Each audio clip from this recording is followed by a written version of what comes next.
Yes. Greetings, my peeps. This is the original Brown Sugar, aka Shezzy.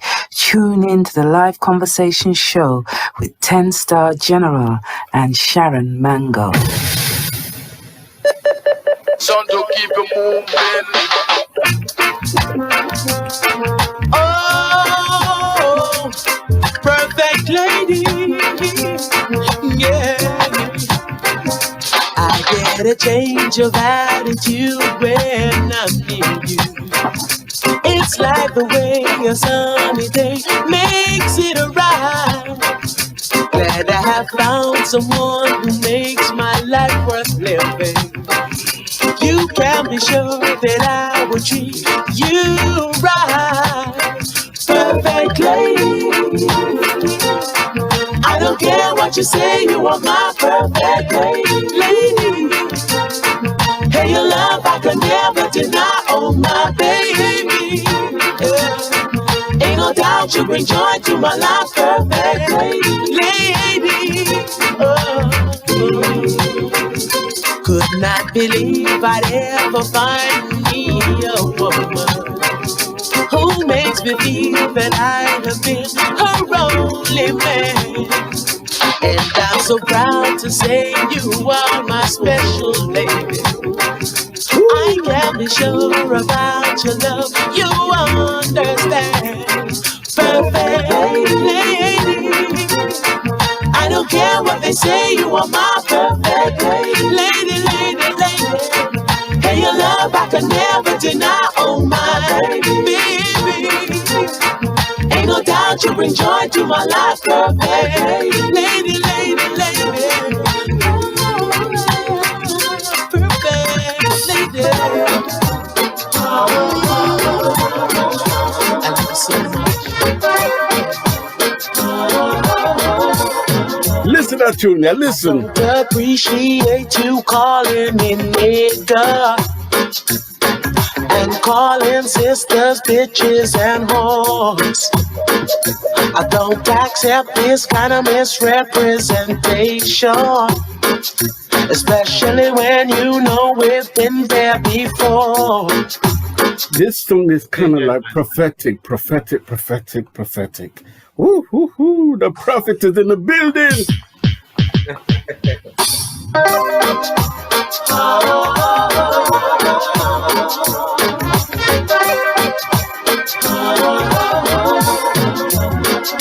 I don't appreciate you calling me nigga and calling sisters bitches and whores. I don't accept this kind of misrepresentation, especially when you know we've been there before. You can't expect to gain the respect of others when it seems like you don't respect yourself. It seems like ignorance has clouded our vision, so instead we're busy hurting ourselves.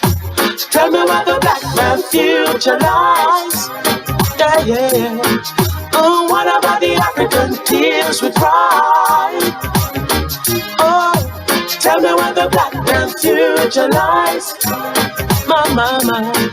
Oh, what about the African tears we cry? How can there be so much misunderstanding when black history can speak for itself? Okay. People dying in the name of the ghetto, but with our knowledge that don't make any sense. We all know that unity is the answer, but the way we treat ourselves is a shame. 'Cause every day we face the very same problems, but the question is, will it ever change? Tell me where the black man's future lies. Yeah. Oh, what about the African tears we cry? Oh yeah. Oh, tell me where the black man's future lies. makes you cry. Tell me where the black Boy, what a song, what a song, what a song. Years ago when I bought that song, I said, wow, you hit the nail on everything we're going through in society. Yes. Exactly, the amount of things that we went through as a nation of people, as a community, as brothers, sisters, whatever. I look at when you did that song to where we are now today, nothing has changed. Do you know what I mean? It's painful. It hurts, I remember when I wrote that song, and I know the reason. I clearly remember why I wrote that song. It's because I remember some years ago, what prompted me to write those lyrics. I was listening to the radio, and you're listening what's going on and stuff, and the tune was bouncing on the radio. So, that sounds okay, and after a while, you get to pick up on the lyrics. And when I really decided what the guy was saying, he was talking like some profanities. I'm saying, whoa, wait a minute, and I was talking all kind of negative things, like I say, the nigger and the whole bitch kind of rhetoric, you know what I mean? And it offended me straight. So I had to write these lyrics, African Tears, and, I know to use the certain words that I used on the tune, it might not be PC in certain areas, in commercial areas. But the truth of the message, I was echoing what I heard, if that makes sense. Of course. Before you go any further, because we're going to come back to that topic. But I need to play one more song, which is also going to be a talking point for our discussion on our show today, and then we'll do our introductions and so forth. But I must play this song, and it's one of my favorite songs because it's one of the songs that the Mighty Diamonds had sung years ago. And I remember when it was released, I was in Nigeria at the time, and the Diamonds were one of the biggest groups in Africa at the time, I must have had every album of the Mighty Diamonds. One of the songs that I used to put on blast is this song that you did back. Heart's Desire. Cause I love you the way I do, baby. I give everything to your heart's desire. Real. I'm gonna give you my ring. Oh, pretty bangles and things. If that's all that you want, if that's your desire, you want to be my wife. Yes, you do. For the rest of your life. Pull it up again. Pull it up again. Pull it up again. Cause I love you. Yeah. Yeah, it's that one for the Heart's Desire. Yeah. Let me tell you something. You know, Malatar, brother. Me have to play this. I have to play at least half of the song. At least half. If I behave unruly, please. Yes. It is beyond my control. Not the wrong, brother. It's because of you. You.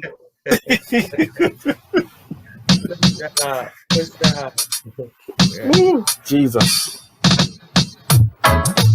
Cause I love you the way I do, baby. I give everything to your heart's desire. Real. I'm gonna give you my ring. Oh, pretty bangles and things. If that's all that you want,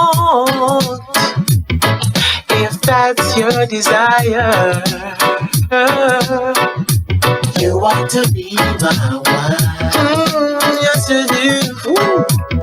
For the rest of your life. Oh, show me that you want me, girl. Tell me that you love me.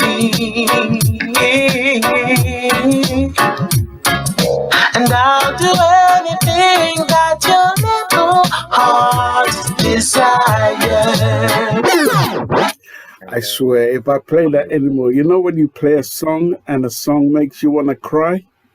Well, Yes. How I feel right now.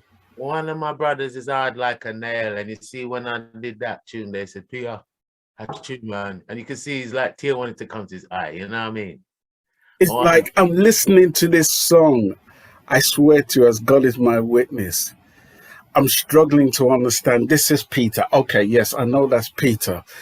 But there's parts where you just sound like Tabby himself. yeah. Well, you know what, Ten? You know, my sole inspiration for singing is Tabby Diamonds, the Mighty Diamonds. My whole style, my whole thing. The Mighty Diamonds were the catalyst for me, you know, being who I am today as Peter Hunnigale, a vocalist. You know what I mean? When I was at school in the 70s, and this voice, this technique of singing with lead vocals and harmonies, the sound, Tabby's got an unusual voice. Mm-mm. For sure. You know, he has a voice that resonates with you, you know what I mean? And we all have favorite singers for sure, for sure. You've got Dennis, fabulous singers, you know, Delroy Wilson, you know, the list goes on, you know, Freddie, the list goes on. But you see, Tabby Diamonds, he's who he is, his voice is who he is. And that kind of correlates with me, with, you know what I mean? It just struck me straight away. And it was my inspiration for singing because, you know, I was a musician before I was a singer, you know? But I love the vocaling from back in the 70s, you know what I mean? And Tabby Diamonds is my sole inspiration for singing today. My whole style with the lead vocals and harmonies, and yeah, you know. Well, I tell you what, first and foremost, let me thank you greatly because every time I've ever called on you, you've always been there in my corner. I love and respect you as a brother every single time, and trust me, you know, if there's anybody I could ever count upon, you are that person, you know. So thank you, you know. I want to introduce you formally to my sister of 40 odd years and counting, right? Sharon Mango. We go back to school days, and she's now my co-host on the live conversation show with my business partner, Sharon Mango. Yeah. Thank you so much. Oh my God, I feel like I just won the lottery. What? Thank you, B. Yes, but yes, it's many years, my long, long time friend, and I'm so happy. As much as I'm here in the US, we can still do this. Yes. But Peter Hunnigale, it is an honor and a pleasure because, man, you've been a big influence in my life as well. And I think that really quickly, I just want to say that when I do shows, when we're performing on this side, and then during the break time, we're playing Peter Hunnigale, and people are like, who's that gentleman? Who is singing? I said, oh, let me introduce you to the British connection, because you all think that we don't have real talent. See, there, look, listen. Every time, it never fails. They're like, what's that song? Who is that? Oh, you've never heard of Peter Hunnigale? Yeah, this is who it is. And get people, you know what I'm saying, on board. So you've been a big influence in my life. You are truly a pioneer, but we're going to get into all of that. I want to say welcome one and all. Beverly Notes, beautiful queen. DJ Maestro, thank you so much. I am Sharon Mango, representing SPRB Radio. And here we are today with Peter. We also have Rankin and the Foundation, DJ Rankin and Rankin and here, right? Yeah, Rankin and DJ Maestro, Lovers Rock Radio. That's my brother from another mother. You know, everybody, and you know, hopefully more will come in. Sharon Mango and Sharon Bentley in Germany, who is also our business partner all the way down there in Germany. And she's an incredible person herself, does a lot behind the scenes, and we love and bless her every single time. So you're all appreciated on this show. Once again, we have Peter Hunnigale in the building.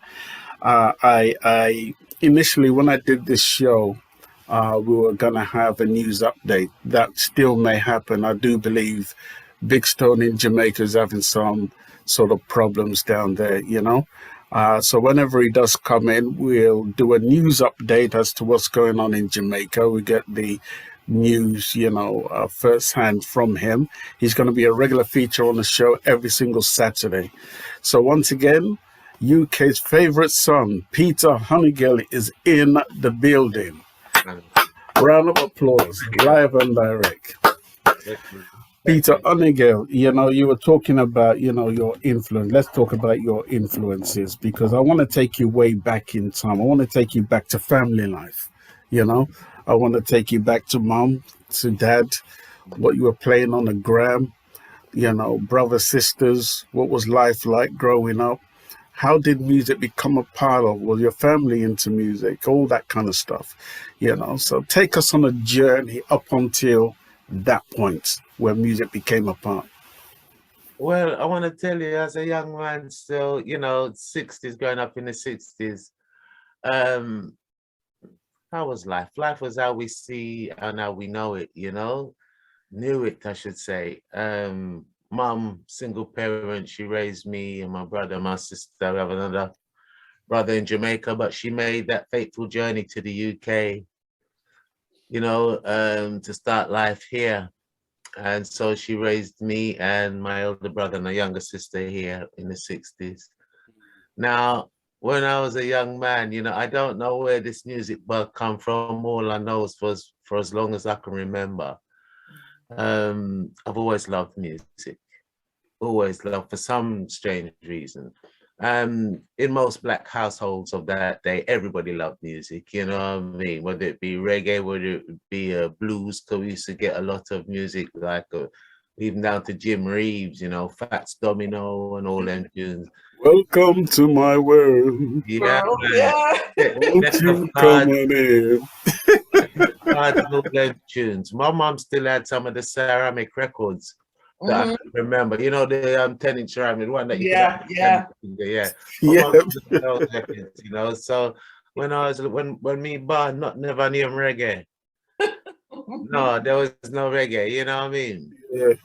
It was just like Blue Beat and, like I said, Jim Reeves and them kind of music, But true to form, for some reason, I just loved music. And I was just thinking about it earlier today, anytime the Eagle used to brock on the gram, I'm Peter, what you do it, And I used to get, but I was thinking about it earlier on, funny enough, and for real. Yeah, the needle them used to wear out anyway. But I mean?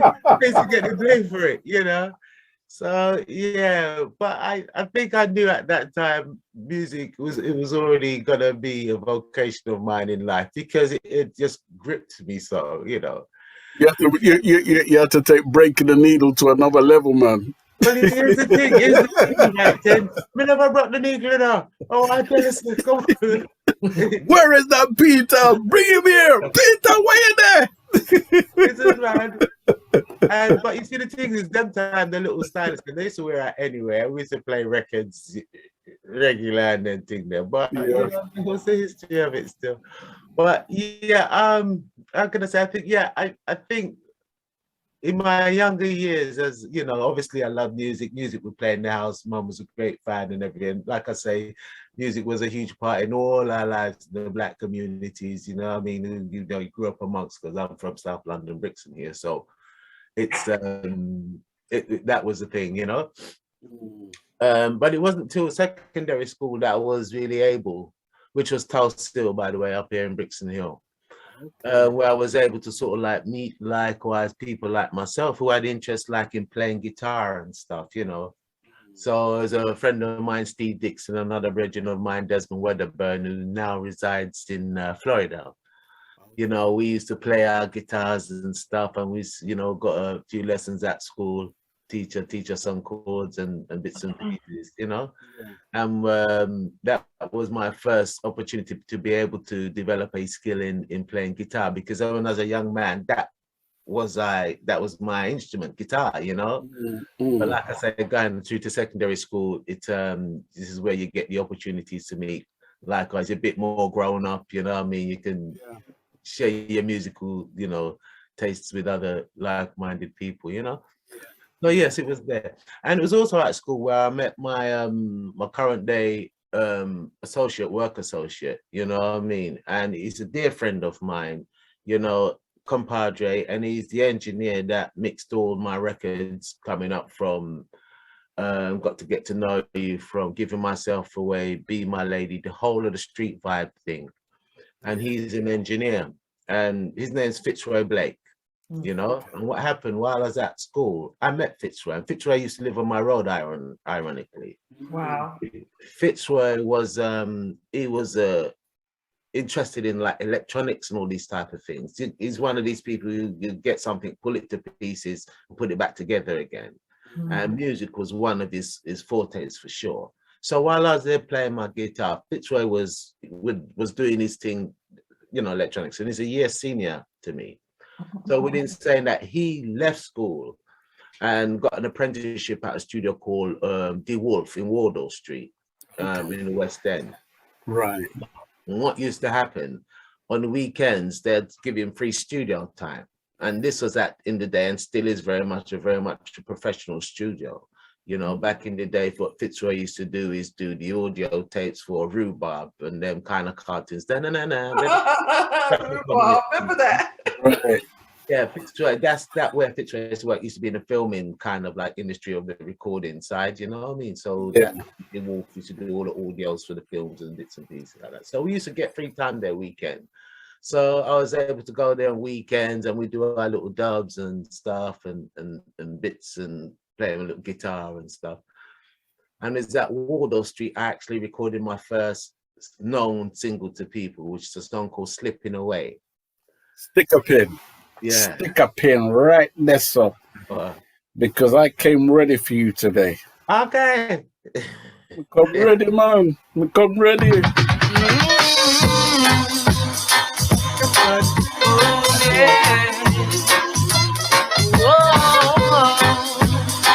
A tune you did for Sir George, right? Again? You did it for... No, what it was, we never actually did it for, you mean Lloyd Roberts? Yeah. We never actually did it for him, you know. Yeah, we just recorded the song, and he was there, and he was, I think he was trying to get into the music thing at the time. Give us the full 9 yards of that particular song before I play it. So Right. Tell us how it goes. How it go? Right. Well, as I said before, we recorded it at Wardour Street recording studio. A friend of mine, Dennis Planter, played bass. I played guitar. Barrett Levine played drums. I can't remember who's playing the keyboards. But like I said, we used this recording time on the weekends to do bits and pieces of dubs, and this was one of the songs that came from it. And also Sandra Cross at the time, young Sandra Cross, sang a version on it called Perfect Match. Okay. You know, she sang a version of it as well, which is Perfect Match. But yes, we that was it really. We just a group of guys coming together, Fitzroy mixing, you know, because that's what he did now, you know, and yeah, we recorded the song Slipping Away there. Now, how Sir Lloyd come into it, I can't remember if he was actually at the session or what, but we knew that he wanted to release a record on a label, because that was a big thing back in the day. You know, everybody was trying, because remember, we never got signed from any major companies. You wouldn't take us. We was very much the underground scene. Yeah. But unbeknownst to us, you know what I mean, this is what your life was gonna be. How we used to think about it. You can make a record and opportunities is there, something will work, you know, you see yourself on top of the pops or whatever, and the whole 9 yards, you're in the music industry and off you go. But it didn't work like that. It did not work like that.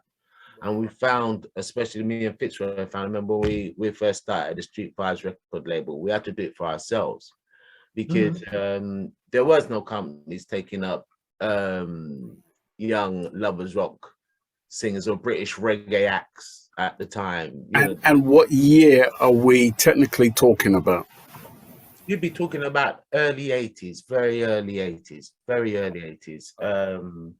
Yeah, for sure. I mean, through my teenage years up to about 20s, yeah, we'd be knocking around doing tracks and bits and pieces, you know, working at De Wolf. And then Fitzroy went on to build another studio along with a dear friend of mine, Raymond Simpson, and his brothers. And that was called Vibes Corner. So if you hear people call me Honey Vibes, it's Right. because of the Vibes Corner. You know what I mean? Where we used to go there and jam, you know, and it was a really wonderful scene, a very good experience for me in my lifetime, that a group of friends could come together and make something that actually works. And we taught one another. We taught one another. It was a really beautiful. It's because it's a difficult thing to do with, amongst people who you know and a group, and then you try to build something. Normally it descends into chaos, you know what I mean? At some point, you know.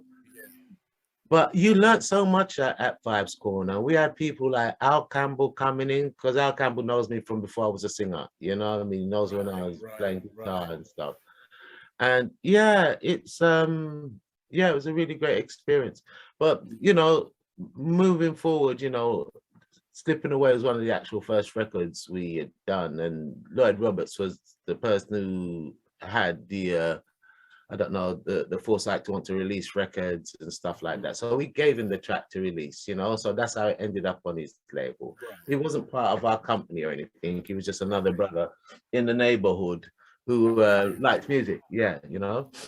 Okay. Yeah. Now, before I play just a few bars of the actual song, you started out as a musician, which I understand. Yeah. So when did you realize that you had a voice to sing to the world?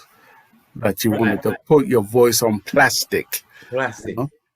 Right. Well, like I say, the Mighty Diamonds, Tabby Diamond was the biggest inspiration to me for sure. So after hearing his vocals, his style, and what he did, you know, I found my singing voice. I found that inspiration, that spark that was in me that I didn't actually know. But during that time, because I knew from the Mighty Diamonds from when I was at school, 70s, you know. Okay. Between that time until I started singing, I was a musician. So the voice was there. But what I did was musician. So like I played bass for the Chosen Few and the Pioneers, and we tour and all those types. Yeah, say you play bass for Chosen Fews. Yeah, yeah.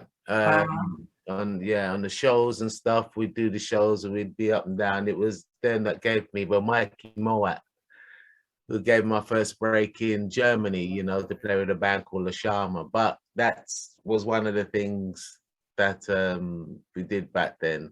So yeah, so Pioneers, tours of the Pioneers, we met some of the greats from Judge Dredd and all these people, you know, we met them on the road. And it was my early days when Mafia and Flux used to play with more, in actual fact, it was more Fluxy, because Flux used to play drums. Fluxy, yeah.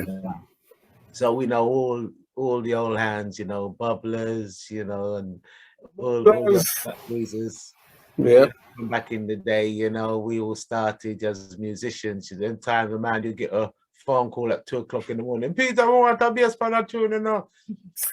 I look at my missus and said, boy. What was Bubblers with Undivided Roots back then? Bubblers was Undivided Roots, correct. Right, okay. Donovan Court, them guys are their thing at Donovan Court, and him and Don Campbell, a certain man, they're North London, I'm South London still. But, you know, as you know, North London had a big, in actual fact, that was the mecca for the music industry, because you had everyone up there from Jetstar Records, you know, Hawkeye, you know, West London, you had Aswad and stuff, everyone over the Northwest region, you know, so the music industry was definitely over that side.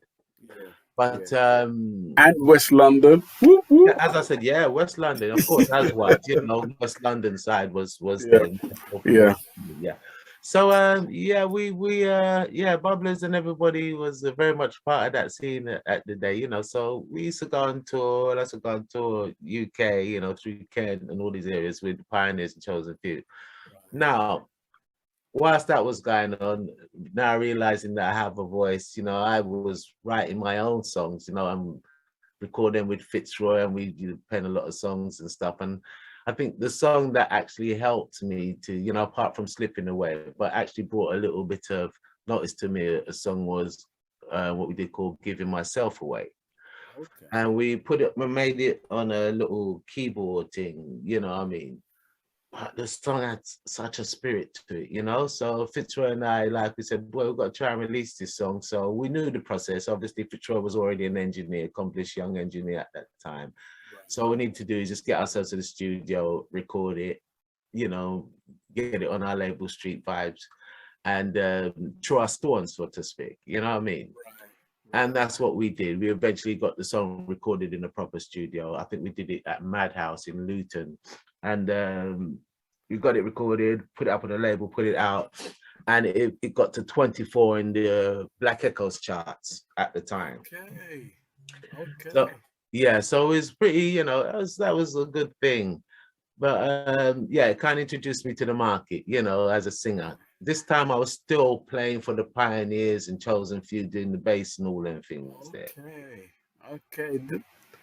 Continuing with that trend still of you know, writing songs and doing our productions. The next song that I wrote and stuff that really made the bell ring for me was a song called Be My Lady. You know? Before you go any further, stick a pin. Yes. Sharon, you heard everything he said, right? Yeah. He said he played for the Chosen Few, and he said it so casually, like, I don't know, but that's something huge for us, right? So I'm going to come back to you. I'm going to come back to you, Sharon and Peter, but let's just play just a few bars of Slipping Away so they can hear your first single that you ever did, right? Yeah. Okay, take a listen.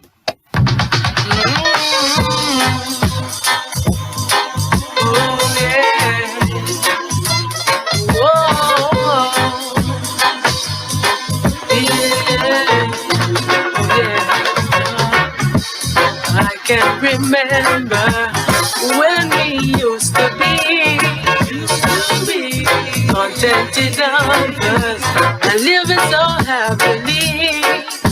But girl, I've seen a change. Things don't seem the same to me.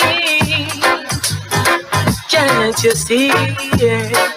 'Cause I feel the one slipping away. Slipping away, girl, you are slipping away. You're slipping away from me, yeah. Oh, yeah. I can't believe that you really do want to go. But you don't believe, girl, that I really do want you so. But the things you do sometimes really blow my mind, you see. Cause I feel Star Kid Radio, Tony Curtis represent. Hey, Star Kid, kick it. Wow, Sharon, you heard all that, right? You heard all that. Oh man, over to you, because if I continue, you ain't ever gonna say one word. And you know what's so funny? I wouldn't even care, you know, because I'm just so excited to hear what he's saying, but you're just casually dropped in. Yeah, you know, I just play a little bass for the Chosen Few. How is that? Like, how? How? You know what? And so nonchalantly, like, you know, it's just the Chosen Few. That's big. Yeah. How big is that, man? You know what? Those guys are beautiful guys, you know, and Franklin, AJ Franklin, Mike Moat, you know, Teddy Brown, you know, and there was another setup with some of the guys from in Jamaica with Chosen Few. Which is AJ Franklin? AJ Franklin's original. I think Mike came later. I think Mike could have been one of the originals still. Teddy Brown, which was a high falsetto singer, you know, when he heard Chosen Few sing, that was his voice. But I think there was another member that was with them from in Jamaica. So I know they had a couple band changes in the past at some point. But when they started in the UK, the setup was Teddy Brown, AJ Franklin, and Michael Moat.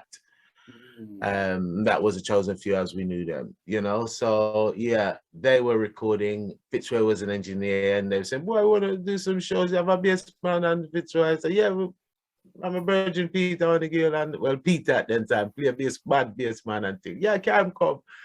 And we had a different discipline as musicians then time. When you had homework to do, you do your homework. You go home and you learn your tunes and whatever. And we was young, you want to learn and you want to get it right. That was the main thing. It has to be right. We don't make mistakes. You know what I mean? We don't make mistakes. That's not allowed. You understand? We learn Yeah, it cool. quick. You know what I mean? Yeah. And that kind of discipline kept me in good stead, because when you go for rehearsals or you go for sort of like, you know, the man don't want to hear you play and you're competent and you run it, you know what I mean? And they find you got a good drummer who's on it as well. And until you connect, you have a sound that works. And the man say, you know, we'll say, yeah, that works. So that's how I became one of their main bass, if the bass man for their tours while they was here. And the same with the pioneers as well. We don't make mistakes. We disciplined, you know what I mean? And so they were the two main bands. And it was like I say, Michael Mowat who gave me my first break in Germany. We hooked up with a band called Sharma, and we was doing things like 4:45s each night. 4:45s would be the shows that you do each evening. Yeah. You know, so 4:45 minutes or 4 1 hour. Sometimes you used to go 1 hour shows, so you do 4 of them at evening. You know, at the Music Box in München, Munich. Okay. And I end up with blisters on my fingers. You know, you're doing four 1 hour shows, 4:45 shows a night. You know, by the time you finish, you know what I mean. You'll get up in the morning and do something. But it was a great experience, you know, and I think every young musician at the time would have gone through that. But yeah, so anyway, what happened? Be My Lady, you know, Fitra and I recorded this song, Be My Lady. I did the music, Fitra did all the engineering and stuff, and the song hit. And what happened, there were the early days of PAs and stuff, and I started to get bookings for PAs. And they would clash with the days I was working with the Chosen Few and you know, playing bass. And it got to a point where I had to say to the man, then look, I got my own shows to do now, you know. I don't know if I can play bass for you guys again, you know, because we're doing PAs and stuff, you know. So, you know, obviously they gave me all the blessings and they totally understood what was happening with me. And on went Be My Lady to be the tune what it became. It got to number 4 in the Echoes charts, doing battle with all the Jamaican artists at the top there. And it really gave me some points, you know, in terms, and also introduced me to the music industry as, you know, Miss Peter Hunnigale today. So yeah, that's what the story. Sharon, get him to do an a cappella of the song. Which one of the songs? Be My Lady. He said I must get him. Just get him in it. Get him, Sharon. Get him to do it. If I could give the world to you, heaven knows that I really would now. 'Cause you're like the morning sun that shines so bright in my life. Oh, come to the quick now. Won't you be my lady? Come on, won't you be my love, Lord?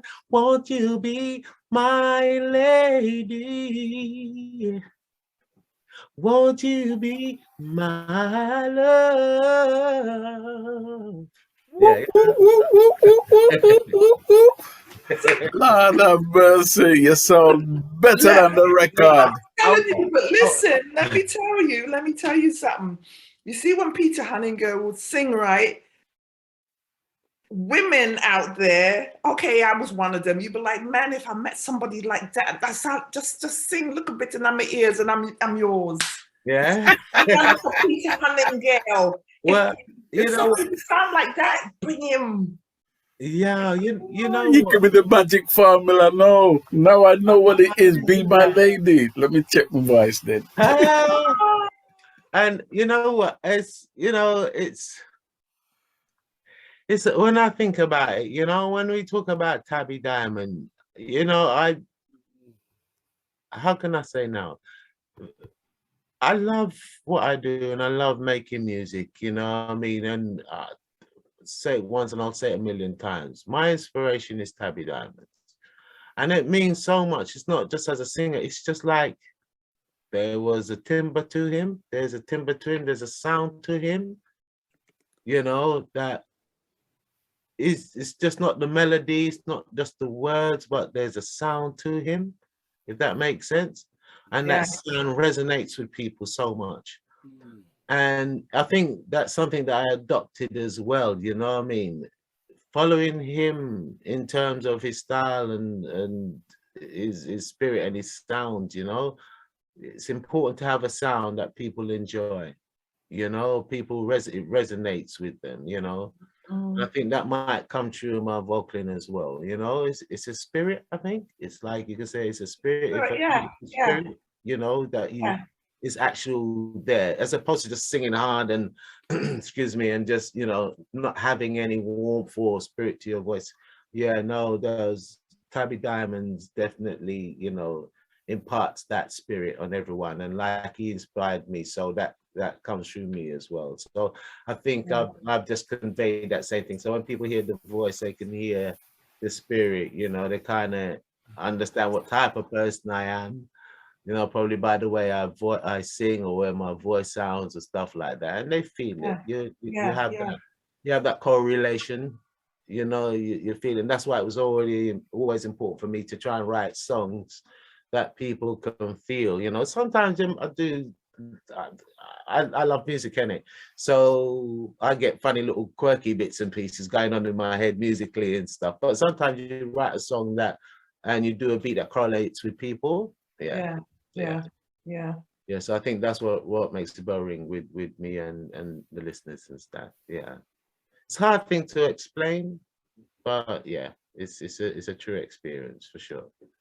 No, I fully understand. I think that it's just you. Not, I mean, of course, there were a lot of other British male artists, but it's just yes, you have a signature. You know what I'm saying? You have a signature.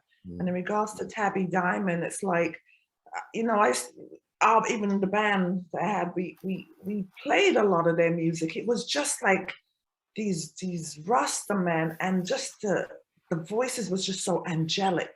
Yes. You know what I mean? And I think that when you're doing your songs, one song in particular, one of my favorite, I have trillions for you, is Oh Honey. Oh Honey. And I'm telling you, I don't know where I was. It just came on in my rotation. It was about an hour where I had to go, and that song, I kept putting it on repeat. It brought tears to my eyes. I don't even know how, because it was a feeling. Oh Honey.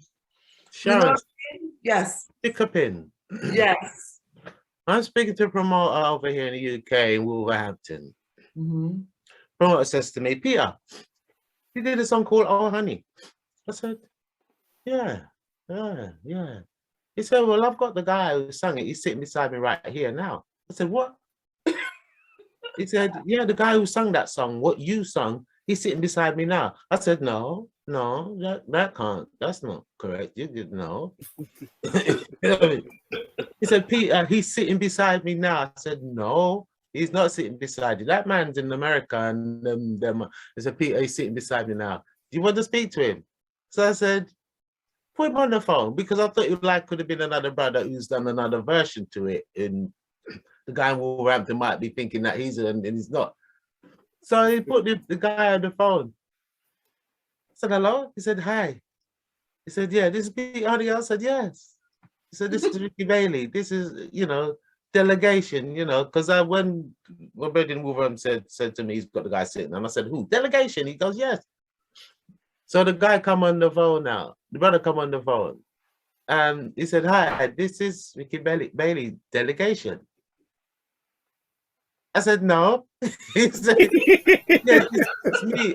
And I'm not an American. I'm a Jamaican. My born at St. Mary's, Jamaica. I said, what? What? He's not American. Wait. He's a Jamaican artist. His name Ricky Bailey. That's delegation, Sharon. Oh my God, I didn't even know that. Nobody does. Everybody thinks they're an American R&B band. They're not. The guy's a Jamaican. That's what I thought too. Jamaican band. Wow. Blown away. I said, and he told me the whole history and of what went on the time, and we discussed certain UK bands like The Real Thing and stuff like that. And it's him, it's Ricky Bailey. It's a Jamaican. He's not an American R&B group. Yeah, well, I mean, that's how he's portrayed over here. You know what I mean? Right. So Yeah.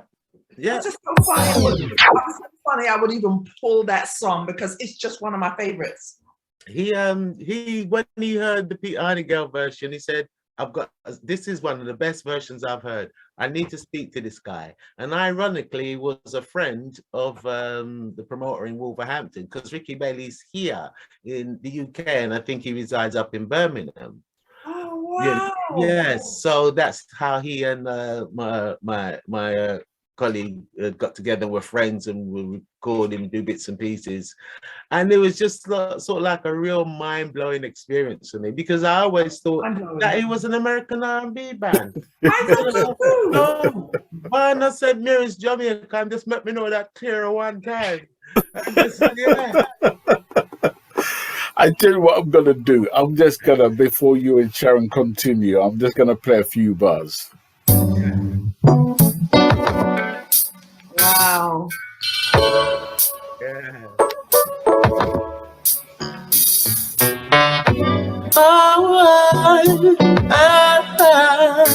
Yeah.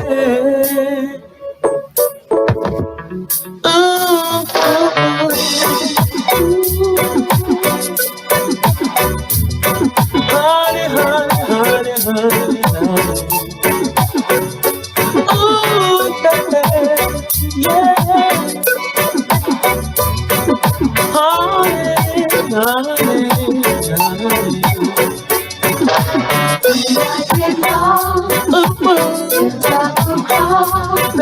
She will be my salvation. Ooh, When I feel low, yes, yes. nowhere to go, she'll be my inspiration. Yeah, when my poor heart is breaking apart, she'll put it back together. Well, she ain't the kind to show off her mind, but talking about love, she's forever. Oh, yeah. Honey, honey, honey, honey, honey. Sharon needs a cold shower. Go on. Oh my God! Oh my God! Let me tell you something. I came home and I said to my husband, we got studio in the basement. I said, just listen to this song. I know it's been out a while, but listen to the song and take in the drums, just take in everything. Because I said, it's a vibe.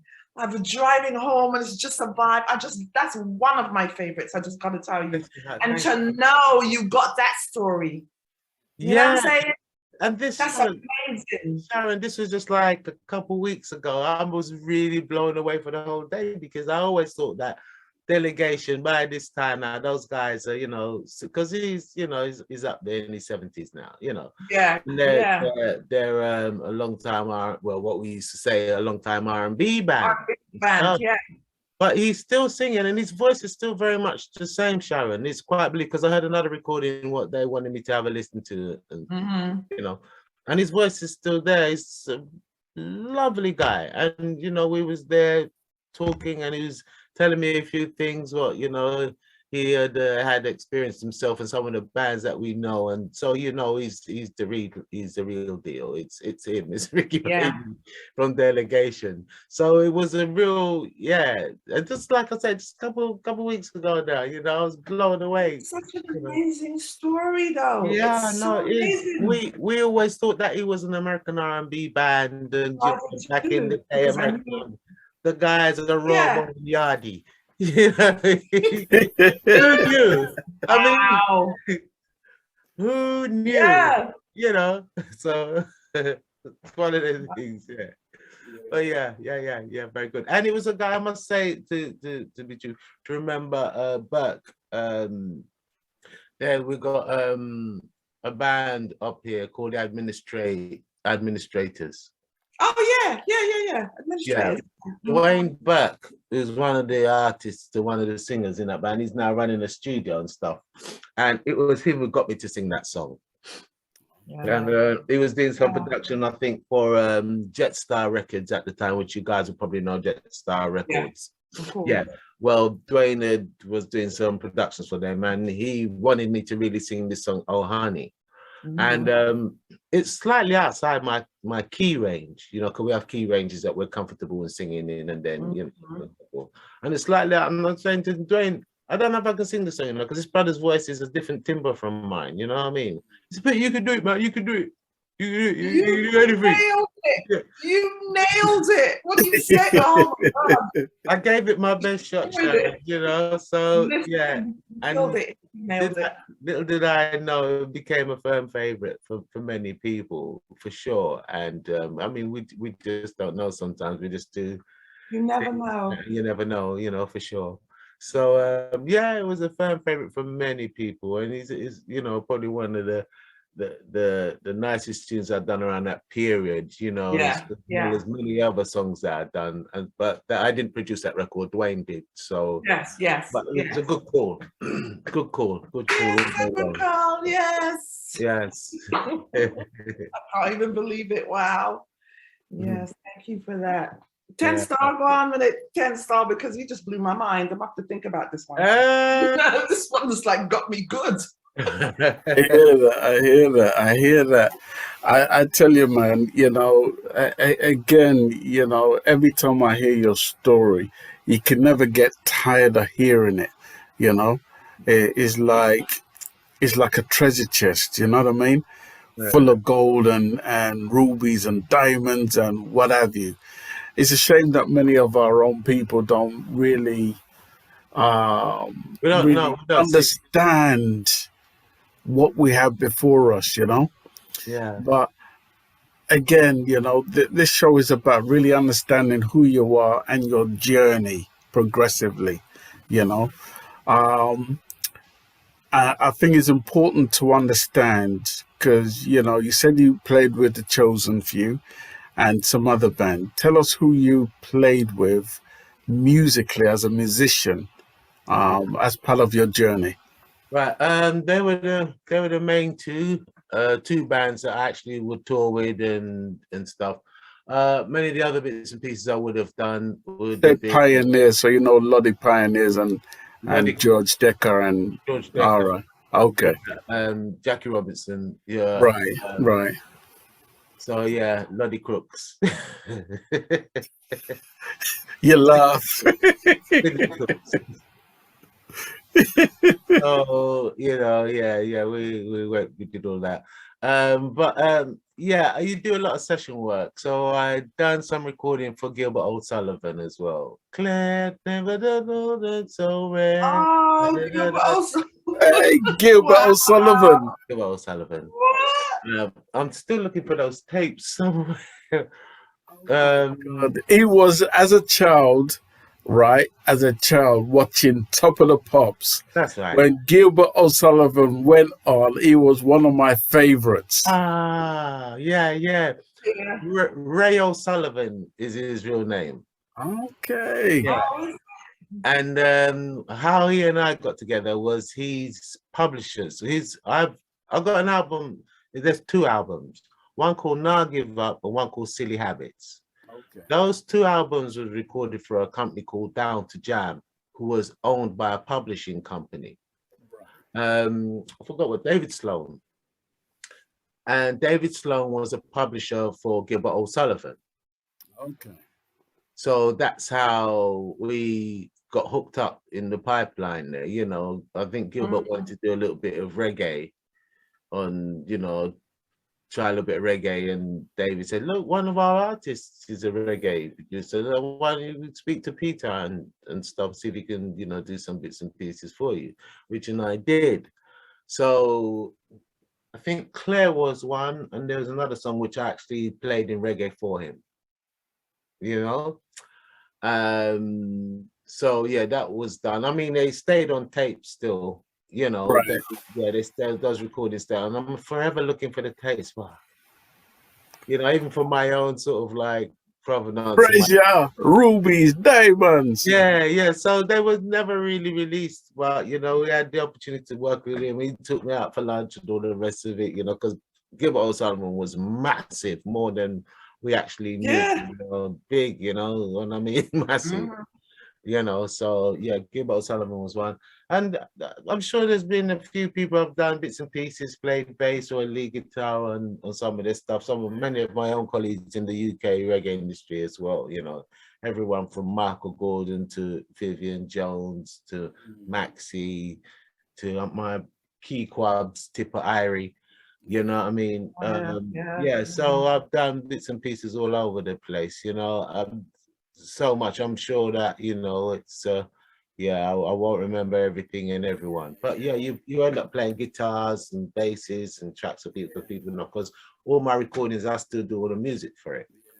You know what I mean? Oh, okay. Yeah, I still do all the music, the bass and the pianos and whatever. And sometimes we ship stuff off the Bubblers to do a organ on it for us, or we're calling Matic 16s, which is the horns players who used to play for UB40, Henry and Patrick, you know, and trumpet. They play horns lines and stuff like that for me. So yeah, it's still a working thing. I mean, I do a lot of recordings for producers worldwide, and that's Jamaica, America, Germany, France, you know, here in the UK as well. So, you know, a lot of people bring their productions to me to sing, you know, labels like Stingray, you know, Peckins and stuff, you know. Yeah, there's quite a few. Saxon Records, you know, Fashion Records, you know, who have all their own production teams and they get you to come along. So, for example, Fashion Records was Perfect Lady, you know, Fashion Records. And Baby Please, Saxon. Oh, baby, please.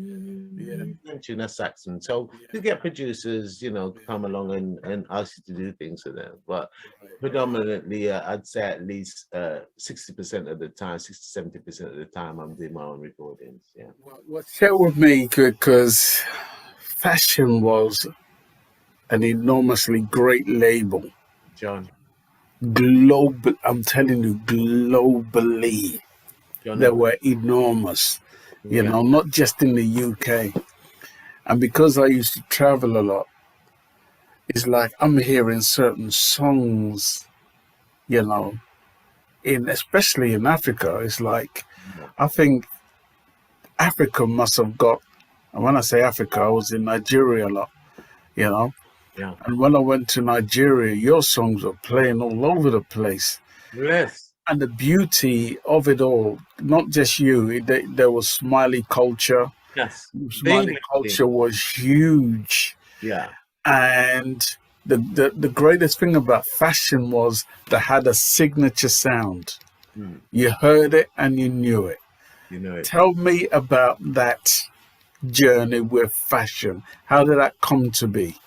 Well, you know what, Fashion was it was going to happen, because Fashion Records, John McGilvery, Chris Lane, right? One is Dub Vendor and one is Fashion, but they both are the same type of nucleus, if that makes sense, and they produce and stuff. They're down my neck of the woods, South London. And with me growing, you know, as Peter Hunnigale, obviously they're going to approach you to do a song for them for their label. And that's how things like, you know, Perfect Lady came around, and how can I leave you in a sorrow, and don't you for me, and you know, bless Roberto, you know, Roberto's heart, you know, he's no longer with us, but he was one who pulled these songs out for me to sing in terms of production of Fashion Records stroke, you know, Dub Vendor. And so yeah, so it was gonna happen. You know, there was another label in the area wanting me to sing on their label, and that's how it was.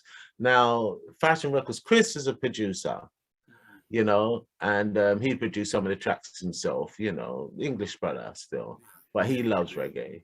And he would produce reggae tracks himself, or he'd get Mafia and Flux to play on them, or he'd commission stuff from Jamaica, get a track in from Jamaica, and all this, everything to do with reggae, Chris and John would be in it. You know, it would be. And just so that people understand, John was the person who owned Dub Vendor. Correct. John All McGilvery. right. Correct. Yeah, Yeah. yeah. Yeah. Correct. And yeah, between the two of them, they would produce music, and like I said, they'd use various artists to do certain things, and musicians like myself. So some of the songs, they'd say, "Peter, can you play a little keyboard thing or a little thing on the guitar there and on the track, the Sanchez's track, Jack Raddick's track, or maybe something like, yeah." So you say, okay, yeah, I've got to come into the studio today anyway, so I'll bring my guitar and stuff and see what I go on, and that's how we used to live. It was really one of those things you do, you know what I mean? Yeah. But Share your, they have a sound for sure. They have a sound. yeah. They Share have your memory. Did you ever meet Smiley Culture? Smiley Culture was junior. He was a year younger than me at school. So yes, we knew Smiley Culture very well. Share your memories of Smiley. Well, he was a different age group and he had a different crew from me. But what I remember from him at school, he was another young brother. And it was good to see him ascend to really great heights, because he was the younger element who came just after us producing stuff, especially with the UK DJ scene, with Tipper and all the rest of the lads. He was one of the young pioneers that helped to make that scene what it was at the time. So he had Asher Senator, Smiley Culture, you had my key clubs, Tipper, Irie, and the whole Saxon crew. And it was a big thing, UK, DJs, big thing. And, I'd say Smiley Culture was iconic of that era, So we never used to power at school, but he was a younger brother to me at school, you know what I mean? And he had his crew and we had my crew. When we say crew, we don't mean no bad thing, I don't think. We just, Right. yeah, no bad thing and stuff, But yeah, he was a great young man, and who knew, look what he blossomed into, as an artist coming through, and he did very well, what I mean? He made some good tracks, got himself on TV here in the UK as well, where he was presenting a TV show. So he really did well, what I mean? And he had a few tracks, Police Officer, which he had recorded with Fashion Records, as you know, and yeah. Very good, very good. And I take my hat off to Fashion Records and Dub Vendor, because they did their best to chart young black music that was coming through off the streets, in London and stuff. And they did their best, and they got through with some of the stuff for sure. So I take my hat off to them for sure. Yeah, it's a difficult thing to do at the time, because I was saying earlier on, record companies didn't really take young black acts singing lovers rock or they didn't really do it. You have to get your own label up and do your own thing, which we did, so yeah, hats off to Dub Bender and Cole, yeah, for sure. I really give it up to you, and that's one of the reasons why I wanted you to just speak on Fashion Records, because they did a lot for UK artists. Because personally, I knew many of the artists from Fashion, from General Levy to Starkey Banton, and so many of the others, and I saw their struggles from where they were trying to make it in the industry. That's And right. what Fashion had done for them as UK artists, do you know what I mean? Yeah. And one of the greatest things is, even though Fashion was like a UK label, the greatest attributes to what they had was that they had this international sound, which was unmatched. Yes. Yeah. Yes, definitely. They had a unique sound, and I think that's due.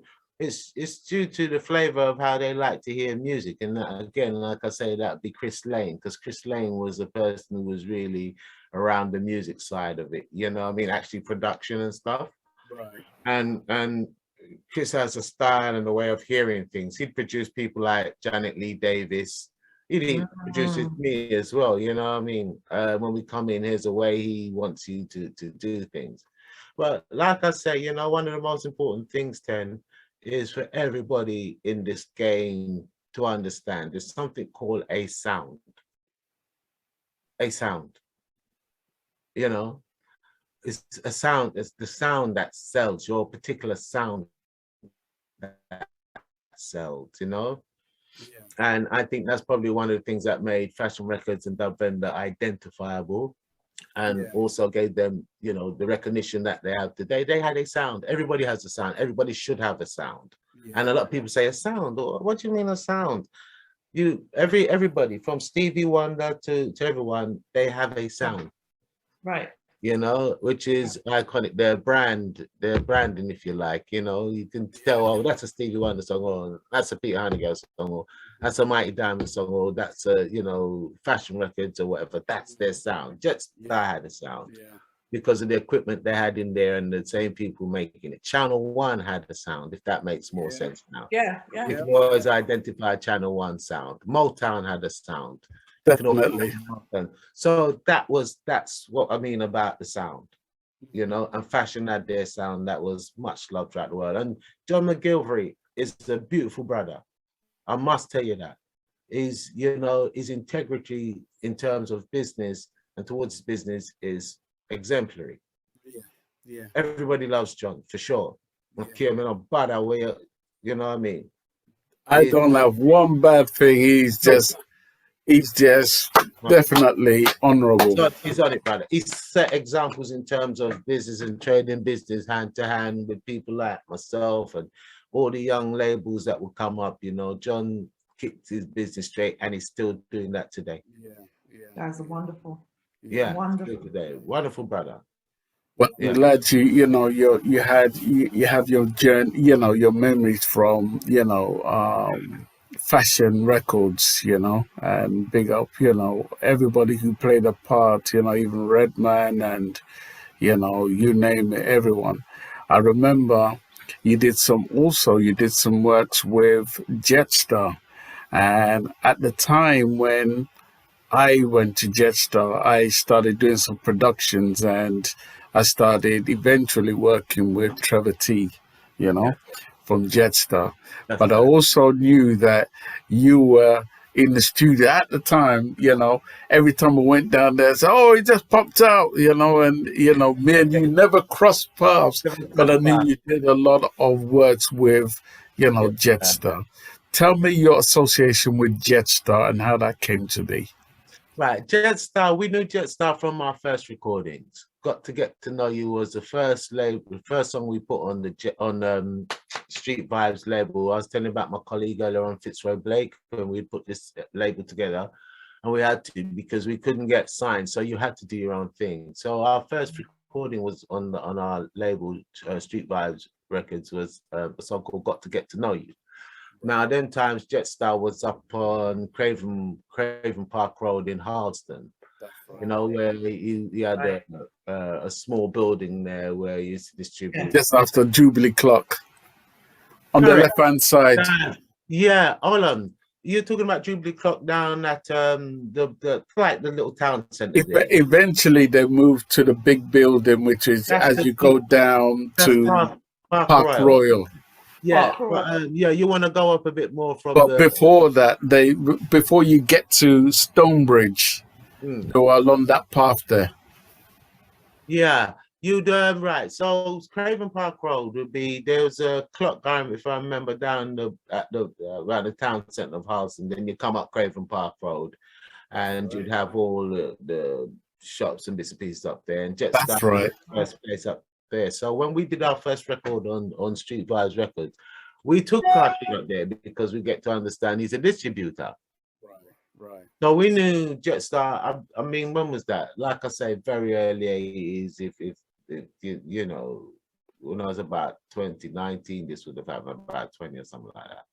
You know, 21 of them ages there. So yeah, we took our first record there, but we couldn't get through the door, if that makes sense. You know what I mean? We can play the tune to Mr. Palmer, but it weren't really of the standard. A true businessman.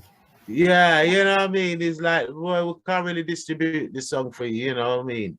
So, okay, because it wasn't that great. I mean, we thought it was all right, but I listened to some bad production that I was feeling annoyed. So that's so that tune didn't really work. But giving myself away, you know, you go and you knock the door again, the proverbial knock on the door. So listen, we've got a tune that's going on. And Mr. Palmer took some of those songs and that was before Be My Lady. So that's where the relationship began. And so after giving myself away, became Be My Lady. So we had a serious seller now. So yeah, we want to come in, man. Yeah, we're just gonna post like coming in, man.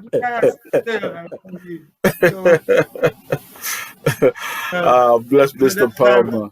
Yeah, so that's where the relationship began because of me and Jetstar, and it just went on from there. From Craven Park, then they eventually moved to where Park Royal, where he you know, tried to really build something of you know, substantial enough to say, okay, we've got a record company or record business. But in true effect, he was a record company in part, but I think predominantly he was a distributor, you know. So yeah, so obviously you'd go up and start the recordings with Jetstar. You know, they ask you again to come along and sing some songs on their label and try to break some of their tracks they had recorded. And that's how the relationship began. So you had Trevor T, who was one of the first engineers there when I was doing some of the early stuff for Jetstar Records. And then I said to my brethren Fitzroy, look, come up to Jetstar and start doing some engineering. And so I spoke to Mr. Palmer and said, boy, my engineer bad like y'all. Yeah.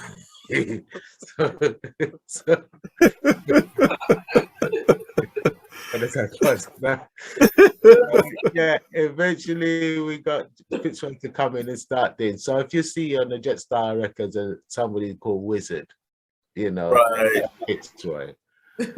Oh yeah, Trevor was there and he was doing some of the early productions. Mr. Palmer got him up to do some productions because Trevor was a producer of known sorts over in North London at the time. So that's where you say Trevor T. Yeah, you know, rest his soul too. Lovely brother. Yeah. You know, and yeah, so that's how it was. And I think it was an ongoing story with Jetstar because we recorded tracks with him and stuff and try all kinds of bits and pieces, you know. And so, yeah, I was seen as one of the main, well, not one of the main, but just one of the crew like up in Jetstar. Yeah, you know, because yeah, everything coming from Jamaica, UK, and yeah. It was a nice thing, and it's sad that Jetstar's gone because reggae in the UK don't have a hub anymore.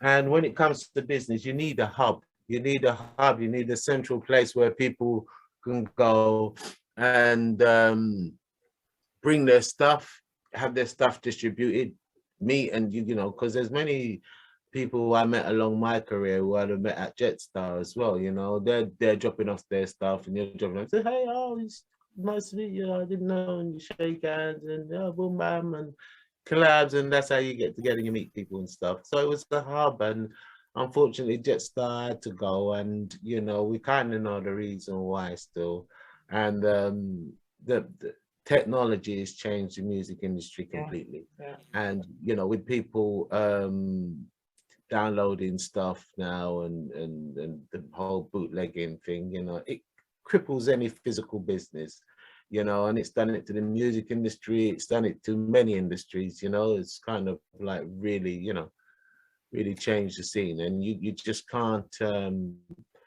compete with certain things, you know, and it's supposed to be, because I had a stall as well, a Sunday stall, where because I was I had the advantage as a, you know, as an artist and as a person, because I linked with everybody, Jetstar, Black Art, Dubfender, everybody.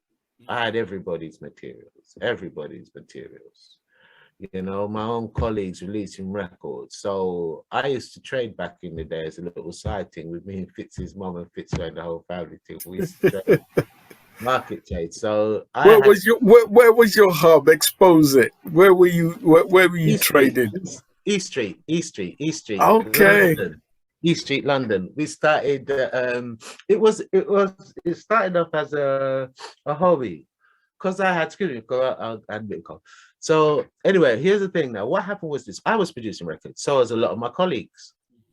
You know, at 7-inch and 12-inch, and I thought, you know, a little car boot thing once a Sunday would be fun. Why don't we do something like that? So, you know, and I have the advantage over everyone. I get supplied by everybody.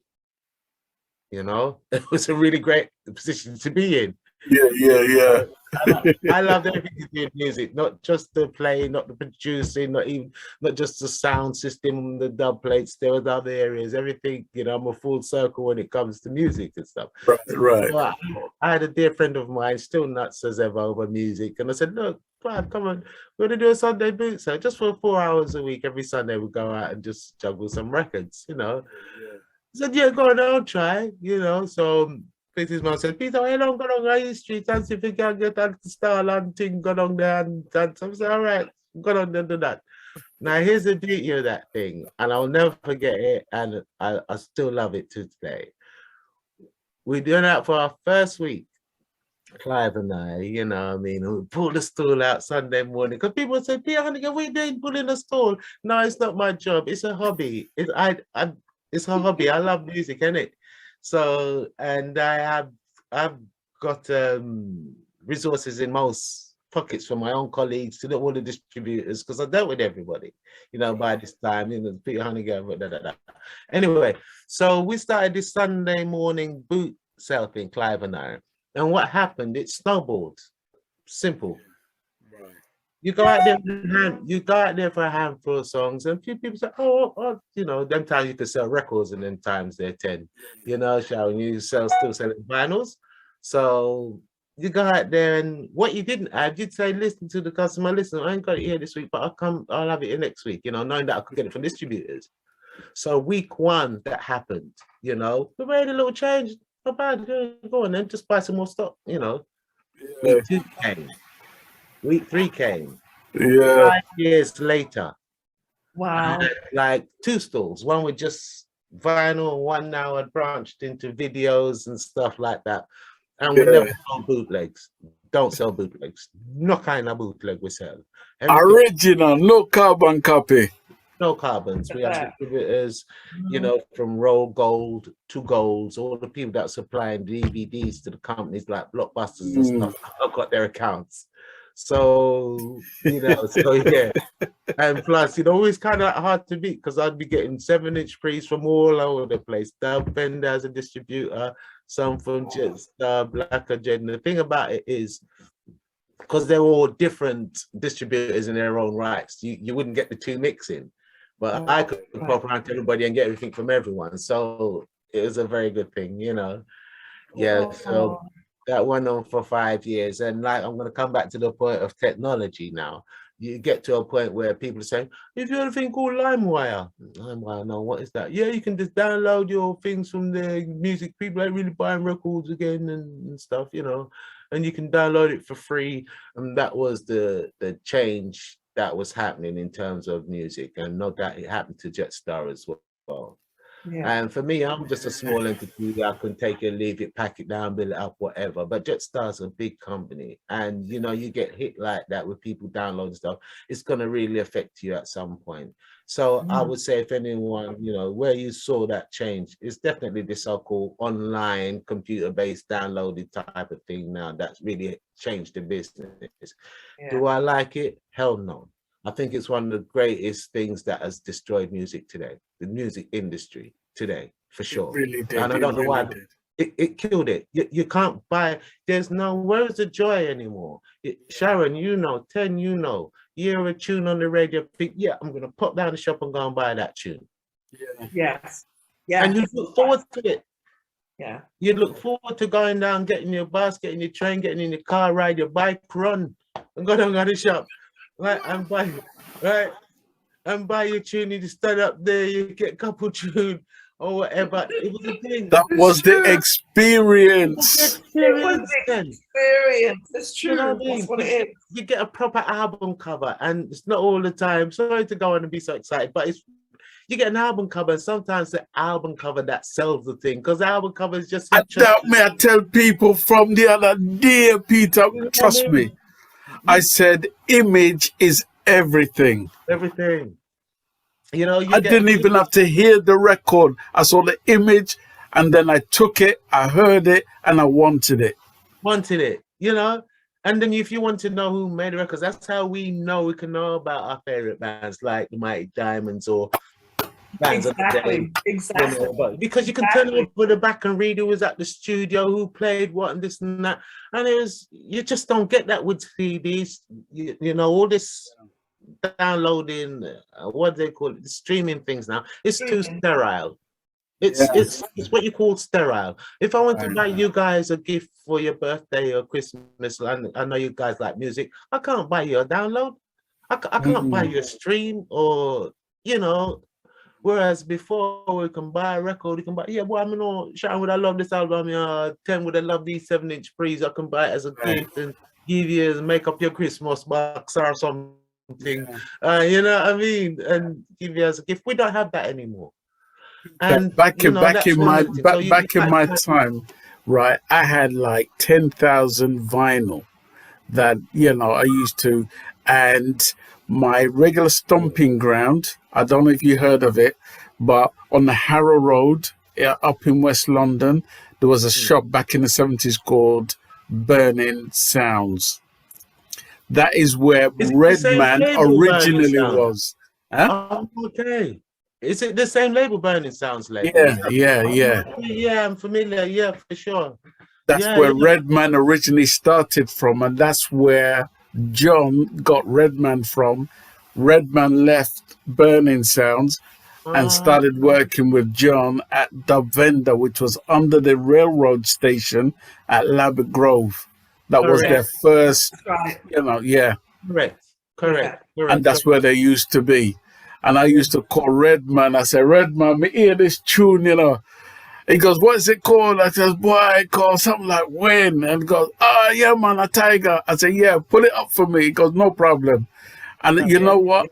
I could call him no matter how many times of the week, and he'll put my tunes away, because you know that if you don't go down to the record shop at the appropriate time, they've sold out. Sold out. Yeah. Listen, you know, Sharon, those were beautiful times there. You felt like you actually had a hobby then, you know what I mean? You go out and you're proactive with it.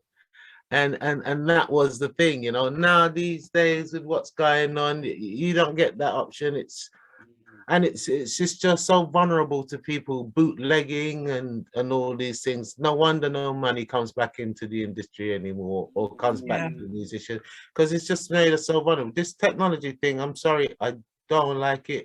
I think it's one of the worst things that's happened to music right across the board, for sure. For sure. It's taken away that pleasure, that gift, that thing what we used to know and have and love, you know what I mean? It's you know, yeah, for sure. I'm never gonna big up that thing. And I want the record companies to think about it. You are an electronic company. You are not a computer company. Take back your business. Yeah. Please, you know, because this internet thing, which is supposed to be so revolutionary for music, actually is the bane of our lives, you know. It's destroyed it. It's completely destroyed it, in my opinion. And I hope Apple will say that as well. You know what I mean? Yeah, for sure. It's sad. I mean, I see it here in the US also. Yeah, here we go. Technology has damaged the industry largely. Bless your heart, Beverly. Yeah, for sure. Yeah, it's true. Yeah. Here and slowly, but different places, because, you know, because we're involved in music as well, we're still trying to look for what we grew up with, you know what I mean? Yeah. In terms of in England, what we grew up with. And there's a few places trying to bring back vinyl, for instance, because it's just like, once you have that thing you have it in your hand. That's, you know what I'm saying? It's having the physical thing in your hand and bringing you even closer to the artist, as opposed to streaming it, or, you know what I'm saying, or download or whatever. The physical thing in your hand.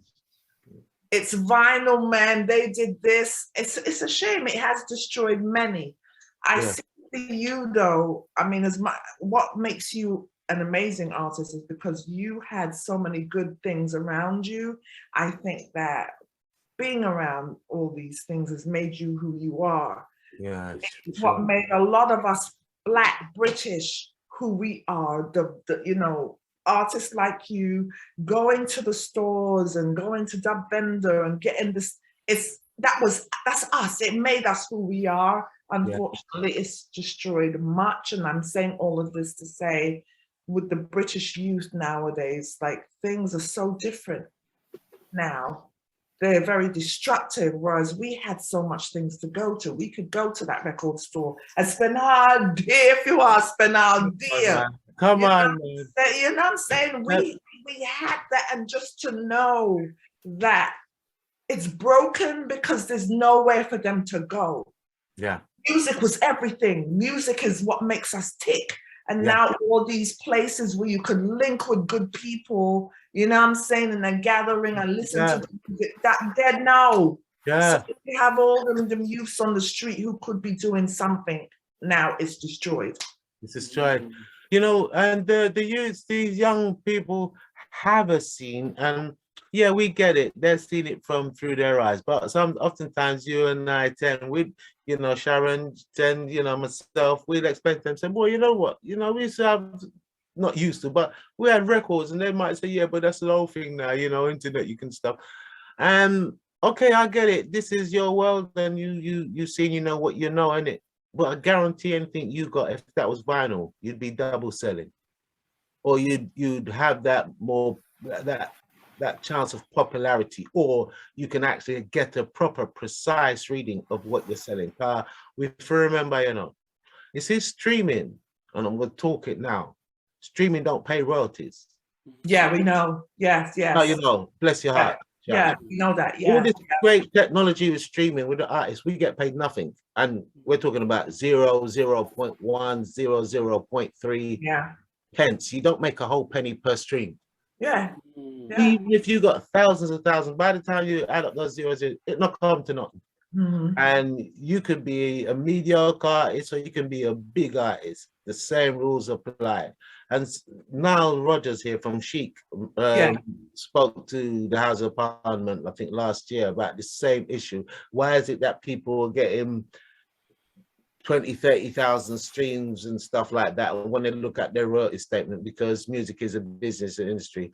They look at their royalty statement and they get something like £3,000. You've got 30, 40,000 people streaming the tunes. Where's all this revenue going? Why is that? You know, and the people at the government and all these ministers, you know, and they give some kind of for-ass rhetoric as to why. They don't give a shit. They don't care. They don't care. They don't care. They don't care. And, you know, they don't realize that music, it's not just for dancing to. Music is a physical commodity. It's part of a country's GDP. If the music industry went in America, you'd see a hole in the GDP each year, because it's such a big industry in America. And the same like here in the UK, you know what I mean? Music is a big thing. So I don't understand why, you know, government coming down and some of the better bodies who can help the scene don't get behind it, because it is an income.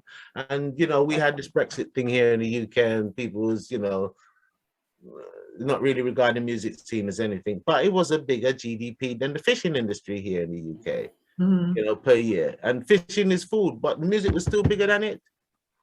But yeah, this general consensus behind, you know, the importance of having money coming back into the industry so you can develop the industry and stuff like that, just goes through one ear and out the other for some people. So I guess it is what it is, you know, in certain respects. But yeah, no, it's a sad thing. Technology is the worst thing that's happened to music.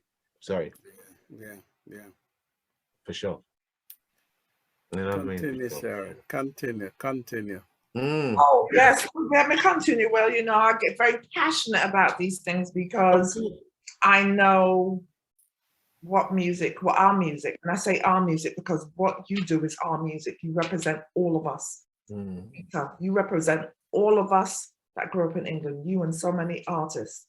And it's a shame to say things have changed, but I'm still hoping that you, aside from many others, are still in the mindset to be like, okay, things have changed, but I'm gonna keep going, because you're still an inspiration to many.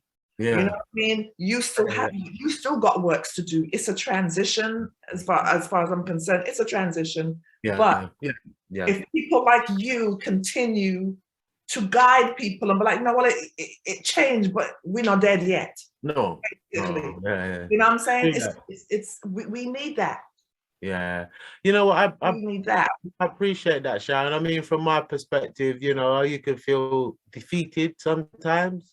You can feel defeated as to see what's going on. You know, many of the legends in the music industry aside from Tabby and stuff, I mean, have passed on through the years, you know, Yeah. because Robbie Shakespeare passed recently as well, as you guys will Yeah. probably know. Mhm. And that was just like, oh, you know, that was just like, for real, Robbie Shakespeare passed, you know. It was just like heartbreaking. And some of the legends that went before us, you know, they've gone home now in terms of passing on, and we ourselves are getting older as well. And it's something we've got to realize, people of my, you know, my age group and where we're coming from back in the day and stuff, you know. And yeah, so therefore you as you go on, you have a different frame of mind. You've got more years behind you than you have in front, so you think different Right. ways. Yeah. You know, you think in different ways, and you evaluate also what you know you're doing in terms of music. I mean, I give one of the greatest thanks that I can, and something that I could never have planned for, but the name Peter Hunnigale is it. I don't need to really make records, if that makes sense, you know, Absolutely. because the people correlate with the name. It's, so you have like a branding. It's something that I couldn't have ever planned so not when I was trying to say, if I keep on going on, I'm going to make the name Peter Hunnigale, it's going to become a brand, then I won't have to do nothing else again because it's just going to be the brand. You know what I mean? Right. I don't, if I get booking for a show, it's not because I made a new record, it's because your name's Peter Hunnigale. If that makes sense, you know, and that's what I put up. Your brand, yeah. So your branding. Right. So you look at life in a different way. I mean, still make music now because I love making music, you know. And the bones are all rusty and the motor skills ain't as young as fresh as it used to be, but I can still do my thing, you know what I mean? And I look over my shoulder and I see one or two of my colleagues and they're still doing their things, you know what I mean? Uncle Tipper, Janet Kay, and you know, some of the guys in the business, you know, I mean, they're still doing their things, you know. And you think to yourself, yeah, there's something good going on here. And indeed, there's a lot of young people as well, and artists who we might not have heard so much about, who I've heard some recordings from them, and I think that's brilliant. That's really brilliant, you know. The only sad thing is that we don't have in reggae, we don't have an infrastructure, we don't have a building anymore, we don't have like I said, infrastructure is the best word, because infrastructure is a hub that contains everything in, you know, I mean, from, you know, we don't have that in reggae music anymore. And like I say, you know, the internet and stuff, just whatever thing we can do as setting up a business, it just goes through the window. It's just like a sieve, everything just runs through it, nothing's caught. So it's just mad. But there are still some people still doing good things, you know, and I'm hearing some great, decent recordings from Jamaican artists, UK artists. And yeah, so there's something still going on there. So I think within that, I think, you know, even if I want to do it as a hobby or I want something to do, I can still make a tune or two and put it out there, you know what I mean?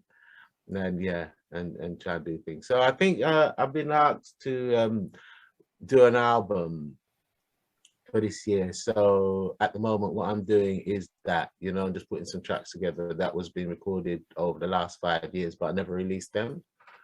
So yeah, that become so I'm gonna make you guys know about it as soon as it's ready. You know what I mean? Yeah, you guys will get that for sure. Yeah, for sure. So yeah, that's in the making as I speak now. Shows I've got to take some time out from the shows, you know, and stuff. But another great part of my world is the dub plate scene, and I must take out 5 minutes to thank all you guys, DJs and people like yourself who play the music. Because at the moment, because we don't have no more companies or infrastructure, you're the guys who actually keep the music alive. You know, you're the portal who people hear their music through. I don't think anyone should ever lose sight of that. You know, the DJs are keeping this thing going. And when we had this COVID thing going here in the UK, the dub plate scene went through the roof. It peaked. You know, everybody had to go online to do their bits and pieces. Yeah. So, you know, take my hats off to all the DJs, the sound men who kept the business going, you know, through the interest, you know, because obviously they buy their dubs, they still keep the thing alive, you know what I mean? And so, yeah, I always remind people, no, don't forget the DJs. They play a very important part. And if it's not for them, we don't have an industry, because BBC don't play our records. You know, Capital don't play our records. You know what I mean? It's you guys who play our records. So, yeah, it's an important thing to remember. So, yeah, important thing.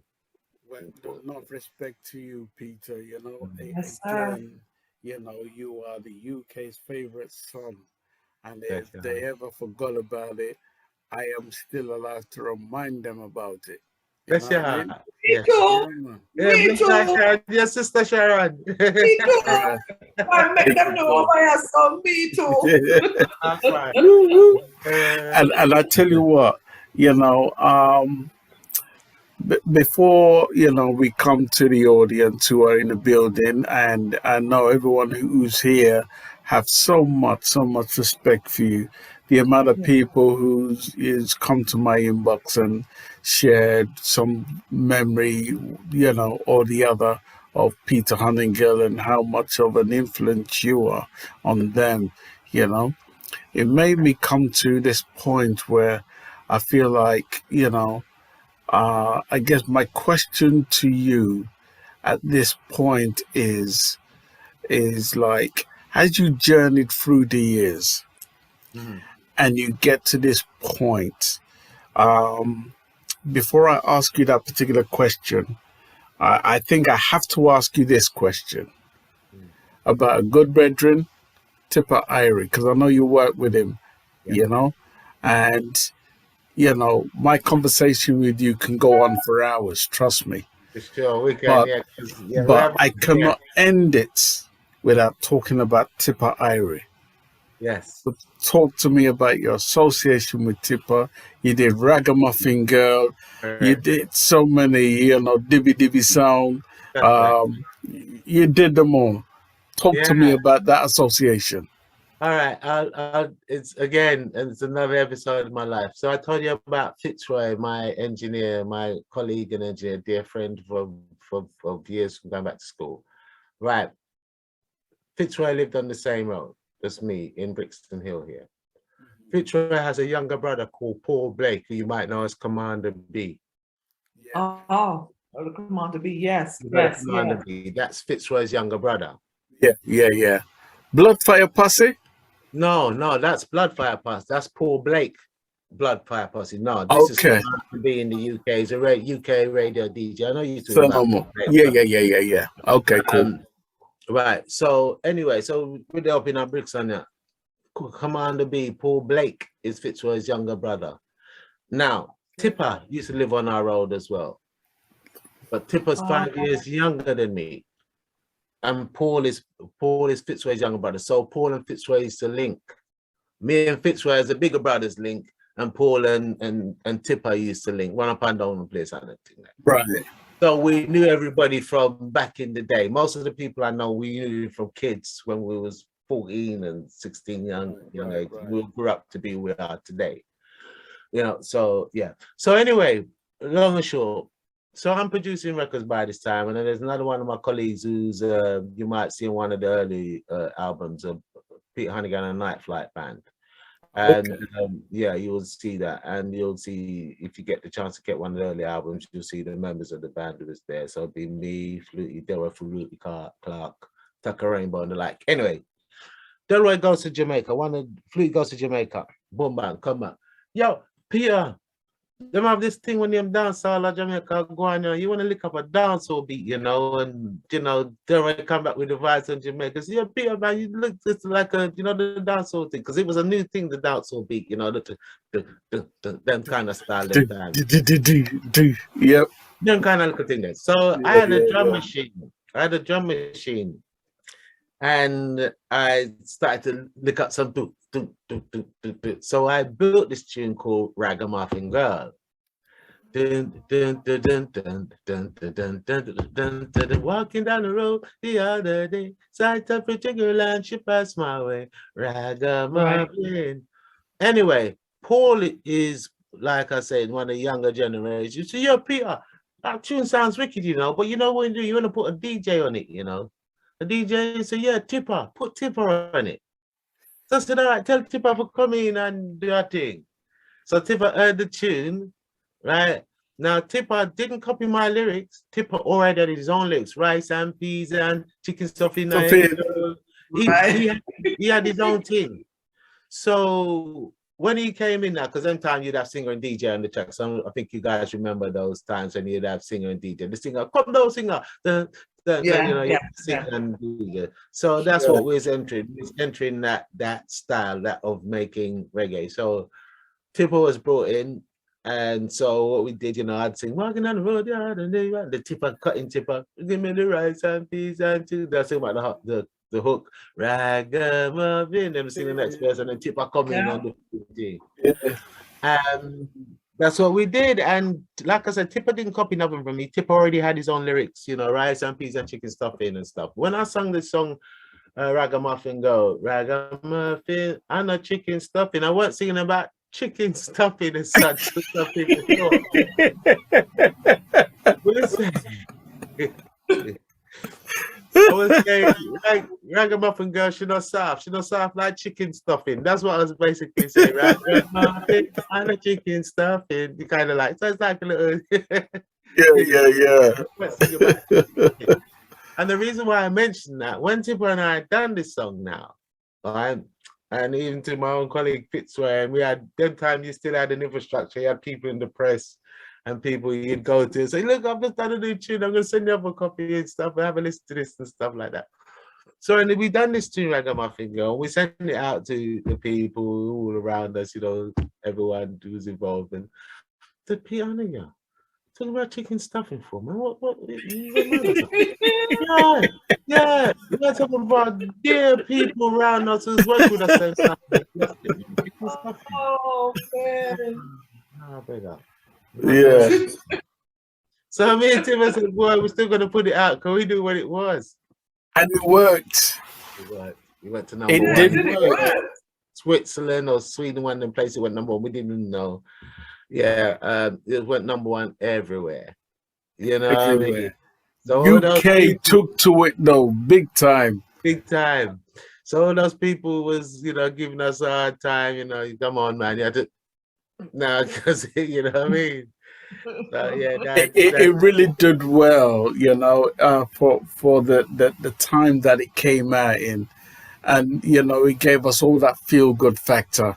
This is what we heard. For anybody who's wondering what kind of tune is that, Ragamuffin Girl, chicken stuffing. You heard Peter Hunnigale say, take a listen to this. Chicken stuffing. All right, yeah, chicken and the chicken stuffing, But I'm gonna play it. Bear with me 1 second, because sometimes the technology just try to mess up. I'm saying Wi-Fi ain't hi-fi. You know what I mean? That's what I say. Know it, right? Yeah, Wi-Fi ain't hi-fi. You need. Yeah, man. All right, so here we go. Take a listen to this, Peter Hunnigale, and it's called Ragamuffin Girl. What? The thing's still not clear. What on? Don't worry about that, man. Yeah. All right. So that was a big, huge song. Yeah, but that was the beginning. That was the thing that opened the door to me and Tipper's relationship. And we'd spend hours and days together, you know what I mean? And it was a good time because you had things like Echoes magazine, what give you your chart positions and stuff like that. Yeah. And Tip and I used to hook up several times a week, and Tip would come around with his Black Echoes magazine, or we had to go and rush out the shop. Where's Black Echoes coming out today? Just to find out where your chart positions are and stuff. It was a really great time. And so Tip and I went on, and as you know, we went on to do 2 albums, one with Mango Records, which is a subsidiary of Island. That's right. Yeah, and with Don Cook. No, that was the second album. What was the first one? Cool. I can't remember the name of this escapes. Don Cook and Carrie was the second album we done for Rebel MC. The first one, what do we call the first one? The first one was Mango Rock, because I've forgotten the name, it escapes me what we call that album there. New Decade. New Decade, right. And we did that for Island Records at the time there. So yeah, so we went on and we just stayed together. He was here yesterday. You know, I mean, Tibbers. We are skin and bone and skin. We still go through. We're like family. We're blood. You know what I mean? From our mums and stuff. You know what I mean? And it really became a huge family affair for us all. You know what I mean? And so he's my brother. That's the only language I could use. He's my brother. You know what I mean? You know. Yeah, so yeah, he's still there, and he's still a good brother. He's doing very well, and yeah, he's good. He's good. What is Peter Hunnigale up to today? You know, we've got delved so much into your back catalogue and you know where you stem from, which is very important for many people to know. You know where you stem from, and I hope this show has highlighted that. However, you know, in terms of where you are today, there's so much more to speak, and we can't get everything in one show. We'd need a very long time to go through some of the things. Yeah. One of the albums and stuff, and we couldn't fit 40 years into a couple of hours. Where are you today? Where are you at today in terms of? You know, because I mean, another big label you worked with is Peckins. Woo! Yes. It's like your name and Peckins is like magic. Yeah. It's like the missing link. What is like what we've always. Hold on. Yeah. Before we go any further, right? I'm just gonna go into one. Hold on. Because I'm a Peckins fan, I'm a Peter Hunnigale fan. Take a listen to a couple of these songs, right? This is Peter Hunnigale.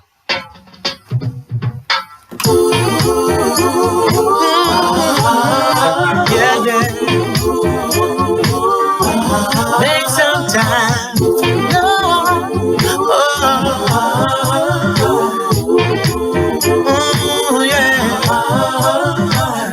So many people got a choice in life.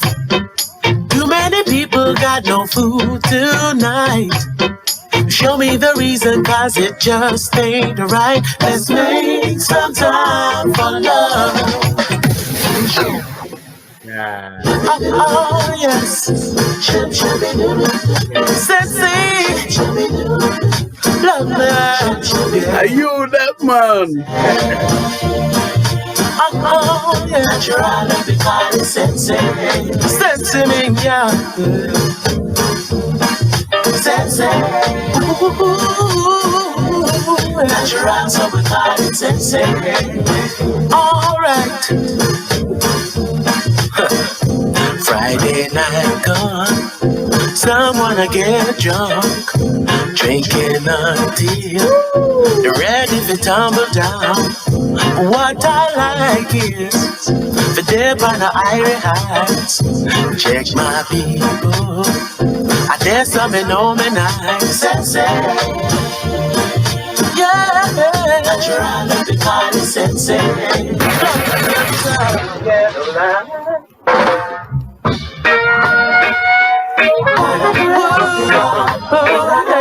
To the ghetto life.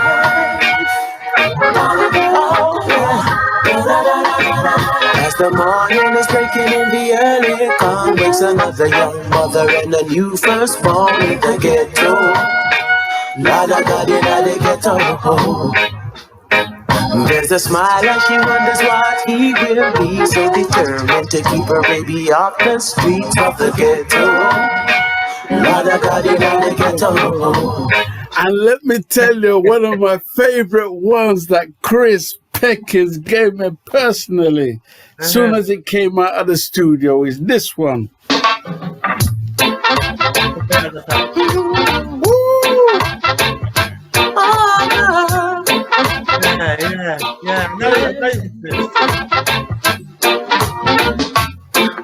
can't believe you didn't know, girl, how much I really love you so, girl. Listen to it. You're in my everything, no matter what it seems. Listen. How could I ever let you go? No, you're I gotta pull it back. Hold on. oh, yeah. I can't believe you didn't know, girl, how much I really love you so, girl. You're in my everything, no matter what it seems. How could I ever let you go? No, you're in my night and day. For your love I will pray. Please let me give my heart to you. I can't go no further with that tune. That tune gets me emotional. Fucking hell. Sorry, pardon my English. You're good. You make me swear for my own show, Taratin. Turn him up, you turn him up, you turn him up. They asked me to produce that tune for them. So although it was it's a classic. What the name? I can't remember the name of the original, because the original tune was actually a rare tune still. Yeah. Soul beat or soul something rhythm. Yeah, that's correct. Yeah. Correct. You're absolutely right. So I rebuilt the track for them, you know. They asked me to just format the horns, because that's a line for sure. So, you know, I used that sample from the original, but built the rest of the tune from scratch again. So yeah, and it really turned out to be a big tune. You know, we love that tune to pieces. You know what I mean? But you are right. Soul Love or something is called, or something. The original is called a rare tune. But when you said that it's a tune you love, I said I bet anyone it's that tune. We got it here on tape somewhere. Yeah. So it's bad tune, bad tune. Yeah. You know something? Think of it. Was you playing the track? I think Beverly was saying Reggae Sunsplash. Yeah. Yes. Yeah, and there's bless you out, Beverly, on that. Yeah, just not to divert, but you know, because you'd mentioned it. Yeah, we did. I can't remember what year it was. Reggae Sunsplash. We played the last Reggae Sunsplash that there was in Chaka Cove, St. Anne's. And myself, Janet Lee Davis, Mike Anthony, Starkey Banton. Who else was on? Bantan, what? Yeah, from Mars and Yeah, we grew up with him. We went to school together. Went to school together. Me, him, and 10 Star, yeah. All right, bless your heart. You know, we was brought in as a UK contingency to take part in the last Reggae Sunsplash as we know it, and that was in St. Anne's, you know, Chaka Cove, and we took part in that. And it was a great experience, you know, and bless Dennis's heart, the promoter in Jamaica who struck out for us to come across and do, you know. And long and short, it was great. I mean, I was back and forth at Jamaica at them time anyway, but nonetheless, to perform in Jamaica was a new and a great experience, especially to perform on a main stage like, you know, I guess Sunsplash at the time was really important for us. You know, the radio stations gave us all the support in the world. The newspaper, the editorials that come along with the Sunsplash thing gave us a bit of a kicking, you know, but we was told that was likely to happen, you know. But the radio DJs in Jamaica, you know, they really rung a bell for us being on the Sunsplash. And so we went there, we did what we did as UK English music, but we used a Jamaican band, who was Lloyd Parks. You know, Lloyd Parks. His family, him and his daughter and his son and the family played for us and stuff, you know. And as we know, Lloyd Parks is legendary in reggae music, you know. And yes, sir. You know, them kind of weird there, you know what I mean? Yeah, Lloyd Parks is one of the dadas in this for sure. You know, so he backed us and stuff. So yeah, we like I said, we got a bit of a kicking from the editorials, actual newspapers. Oh, the UK artists, boy, we don't know why they come and all them things there. But who cares? You know what I mean? Radio stations gave us a lot of love and support that we needed, which was the main thing. So that was our experience with Reggae Sunsplash in Jamaica. But it was fabulous, you know. And going back to Beverly, yeah, it was a wonderful experience, and I certainly had a good time. Very much a learning experience as well. You know, Reggae Sunsplash was a huge event. You know, a huge event. In actual fact, Mighty Diamonds was on the same show the night I was performing, and the UKI. So it would have been me, Janet Lee Davis, Mike Anthony singing. Starkey Banter was on DJ night, if I remember rightly. We had another young sister come in from Canada as well. I can't remember her name, but she's part of our group, you know, and stuff. We had a soul band come. I can't remember. Ricky and them guys came with us as well. So it was a real experience for us, and sadly it was the last one, you know, last Reggae Sunsplash. But yeah, it was an experience I'll never forget for sure. Yeah, it's very good. So yes, thanks for that question there. Yeah, I want to come to the audience. You know, like I say, you know, 2 hours is not enough to talk about your musical history and journey. You've done so much, you know, like I say, you know, you're the UK's favorite son, you know. We love everything about you. If you ever doubted yourself, I hope this show, you know, really shows you the depth of where we're coming from in terms of our love, in terms of what you've done for us.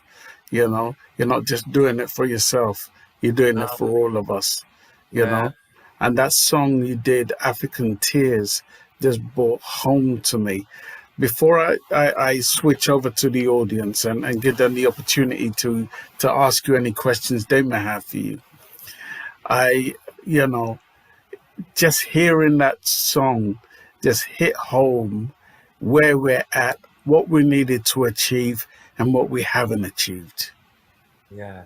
You know, talk to me about that song again. Yeah, the African Tears, I think the lyrics encompasses everything that I felt at the time, and sadly it's still relevant today. We have just done a CGI video for it, when in actual fact it was done a year ago and I just never released it. You know, I keep on thinking to myself I'm going to release it, but it reflects what the song is about. So I think I might release it. It's a CGI version of me singing the song, which is you'll find walking through a neighborhood and you're seeing all the things that's happening, but it's just done in CGI and stuff. But like I said, it's not released. So the relevance today is still very much on the table in terms of what we're thinking about, because we still got, you know, the ignorance of young people, and I can't say where did they get it from, because we see and know where they get it from. You know, it's some really so influential kind of areas, you know. Things just seem to be getting a little bit more, as we might say, worse. I don't know if it's people's attitudes or they're becoming desensitized to terrible things that we're seeing and hearing in through the world. But what's the worst thing about it? We have some of the young people who try to live the life that they see. And us as adults, or, you know, people who not even just adults, everybody who don't we disagree with, you know, some of the heinous things that we're hearing on records, or some of the unnecessarily stupid things we see people produce as films that just gives young people or some people an idea on how to carry out their crime. You know, I think we need to take time with that. There's a responsibility on all for people. Let's look after ourselves, people.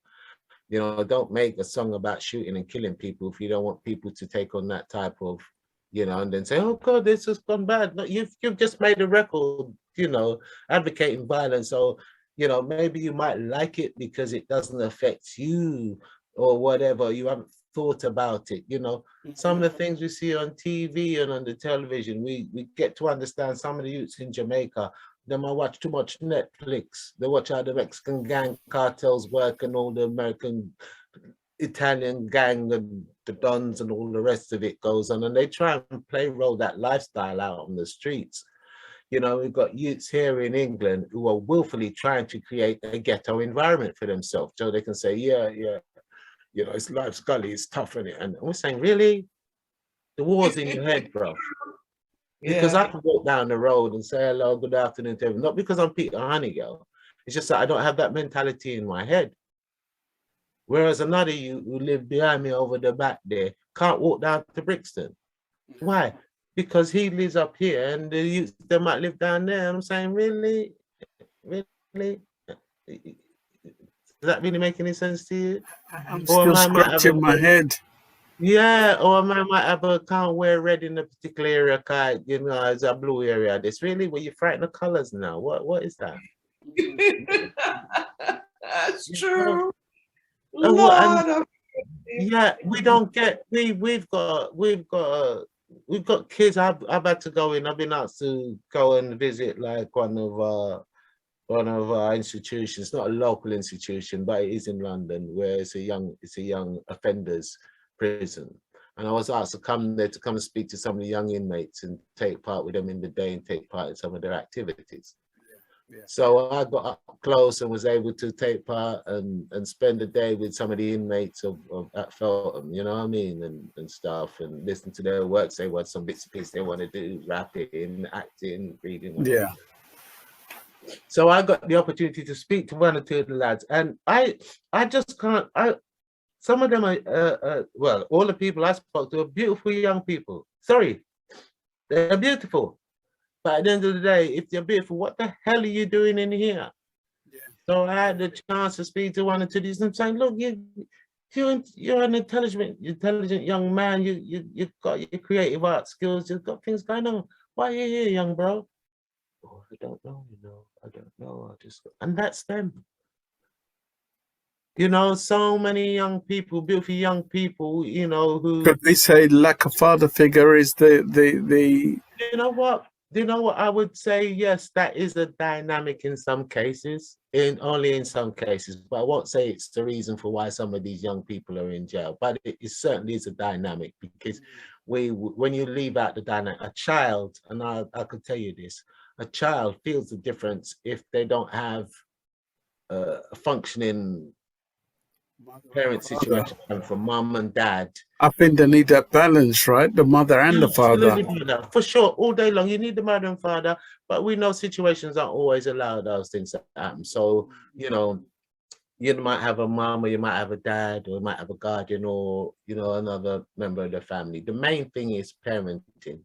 Yeah. You know, so that parenting can come from a grandmother, that parenting could come from a guardian, that parenting could come from a single mom or dad, as it may be. The child needs parenting, you know. And I think where sometimes what the problem is, you can have two parents sometimes, you know what I mean? Sometimes the people, they just, well, put it this way, the best way to say it, with my daughters, I raise my children, not the streets. The street don't raise my children. Roads don't raise, I raise my children. You know? Give a clap. And that was just in a nutshell what I was trying to say. I'm not going to say, oh, the motor street, then we learn. My partner and I was talking about a little boy who lived down there, and his mum would say, oh, give him a clip around the hero if he gets out water. No, it's not my job. Right? Mind your picnic. Yeah, that's what you to do. Don't give other people your job to do. Right. You know what I mean? And the little boy used to go to school when he want to go to school, but when he come up by my gate, them more manners and discipline, because we don't tolerate no foolishness around here. You know what I mean? Not for no child. Go back to which part you live. You know what I mean? Go down. You know, his mother would not take her. She was a lovely lady, but she just wouldn't take no responsibility. So the boy grew up the way he grew up. You know what I mean? And I know it might be slightly different sometimes, because you have something now called peer pressure. You know, I've never heard of a one-man gang. So what I'm saying to some of these young people, you don't have to be part of no one's gang, just be you. Because that one guy over there what try recruit you, he need you for have him. You understand? Don't have to be part of him. You walk your own path and be your own thing. You know what I mean?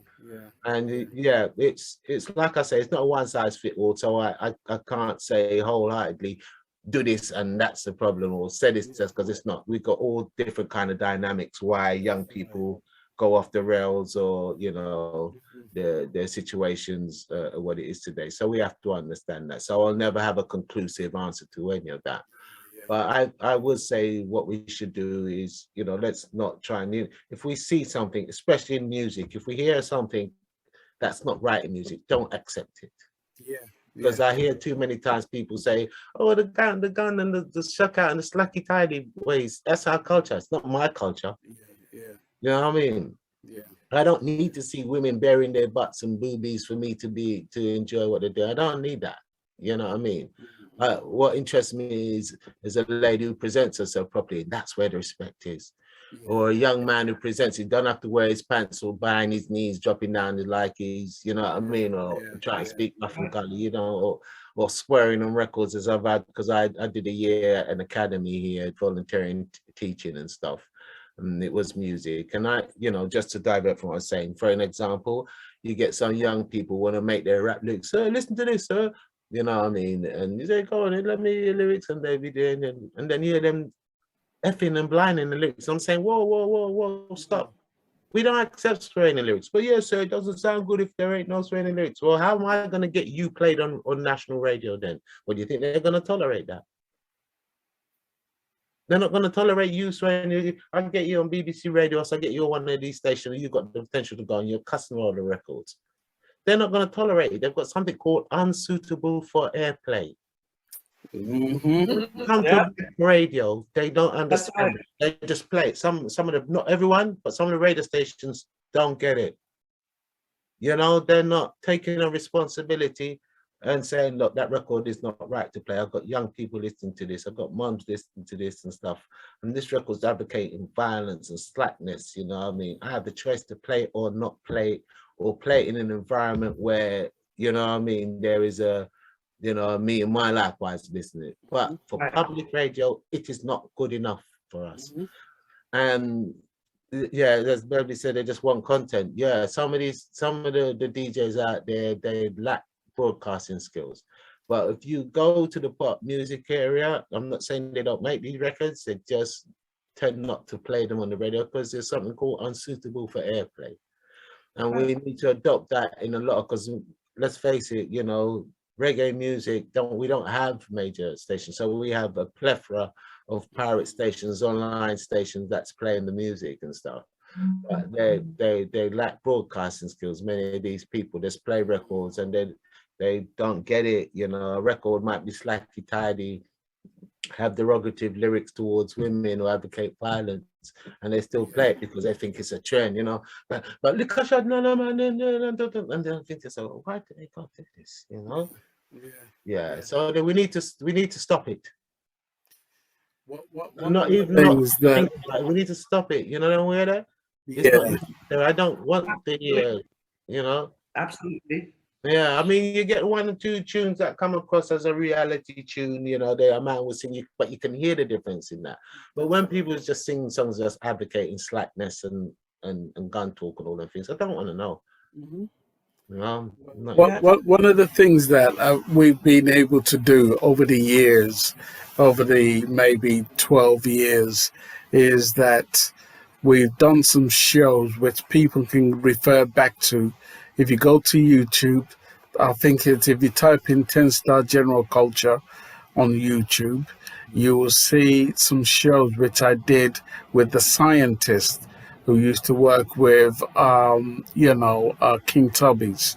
And we came together for the sole purpose of educating artists on the music industry, what they can do, what they can expect, what their, the powers that they possess, what to look out for, words like in perpetuity, what it means in a contract, before you sign it, if you see these things, be very, very suspicious. You know what I'm talking about, Peter, right? Well, the Reggae Business Talk Show, yeah, for sure. No, in perpetuity, yes. For example, you better know what that means in your contract agreement, because that means forever. So when you sign things or you look at things, you really need to be able to, then know you get more. Thank you, Beverly. Yeah, got a mobile award. Sorry to cut that. Yeah, I'm the only person in the UK reggae industry to get a mobile award. So yeah. So sorry about that. Beverly's just put it up. But yeah, contracts and agreements, be careful. But I still have a saying about contracts. Come on. Every contract is fair. I could say to both you, Tenor, Sharon, I'm going to make an agreement with you both that I want the whole of the podcasts, things, I want your cars, I want your house, and this and that, for me recording a song for you. So if you break the contract, you've got to give me your radio stations, you've got to give me your house, give me cars. And now I want you to sign this contract. And people say, nah, man, but that's a fair contract. You see, what you got to do is say to me, Peter, you're mad. I'm not going to give you my house and my podcasting and whatever. Here's what I'll do. I'll give you a bicycle wheel, right? You can get a sandwich at the end of the day for one of your tunes. And that's how we make a deal. So all contracts are kind of fair. It's for you, going back to what you and scientists were saying, to sit down and read your contract and say, is this good for me? Is this right for me? Should I be signing this? That's why you got to look at them. Don't be afraid of contracts. Read them, and sadly enough, a lot of them are complex in their wording. But that's the nature of contracts. You just got to read them and try and be sure and get some advice if you can. Get some advice. But you know what? I'm gonna need to cut soon. Because Well, before you cut, I'm gonna give at least 2 people the opportunity to ask you any questions. So, who wants to ask Peter Hunnigale any questions? Tell us who you are, where you're calling from, and ask him a quick question. We want to give you that opportunity because he has to cut. All right, DJ Maestro, go ahead. Blessings, can you hear me? Yes, we can, DJ. Yeah, bless you, King. Manners and respect, Peter Hunnigale, man. Yeah, bless your heart, beloved. Bless your heart. Thank you for that, King. Yeah. And greetings to everyone. Just a quick one, Peter. You said Tabby Diamond was your influence throughout your years. I know you've done 40 years, but what the question is for me, and you're my UK favorite artist, but the question is, what keeps you motivated? What keeps you going? And what, because you're always producing, every track you produce to me is a winner. So the question is, what keeps you going after 40 years in the industry? Yeah, bless your heart, DJ. You know what? I generally think it's just the love. I think what I do is in me. You know what I mean? So I can never stop being it, if that makes sense. You know what I mean? But even if I still made records but never released them, I'd still be making music of sorts, because it's in you and stuff. Getting your records out there is a totally different thing for other people to hear. You know what I mean? And so that's another different thing altogether. But what keeps me going is just the love for the music and the love for what I do, I do so many other bits and pieces in reggae, lots of dubs. So I'm known on the dub plate circuit as well, from globally. That's the best way to put it, globally, around the world. From Africa to Europe, to India, to everywhere, Australia, you name it.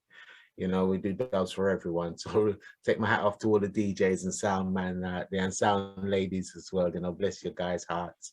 So yeah, I still keep in there, DJ, making music. And like I say, I've got a new album we're thinking about releasing. And it's by choice whether I release it. I don't want to sound selfish in any way, but it's by choice whether I want to release that. You know what I mean? Yeah. And I've been asked by my company to say, Peter, we need an album from you now, don't you think? You know what I mean? Yeah. So I thought, all right, go on then. Yeah, we'll do something this year. And so we've got an album trying to be released now. So, okay, thank you. Blessings and respect. Okay. Thank you for the question. Okay.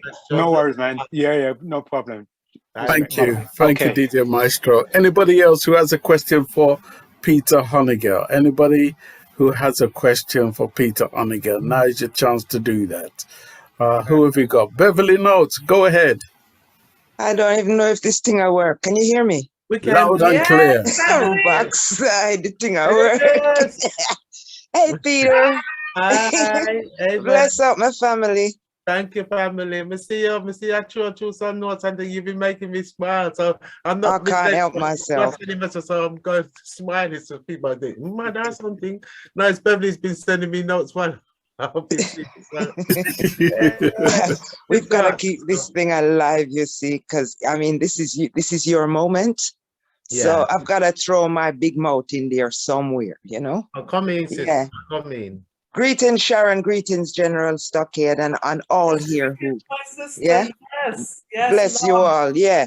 I'm going to tell off this man. So no cock on our ears a little bit. You hear? You guys are used to me, but so is Peter.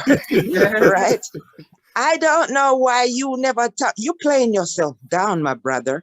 Come on, you're bigger than that. He's bigger than that, guys. He really is. You know, I mean, Cupid. Who you do Cupid with?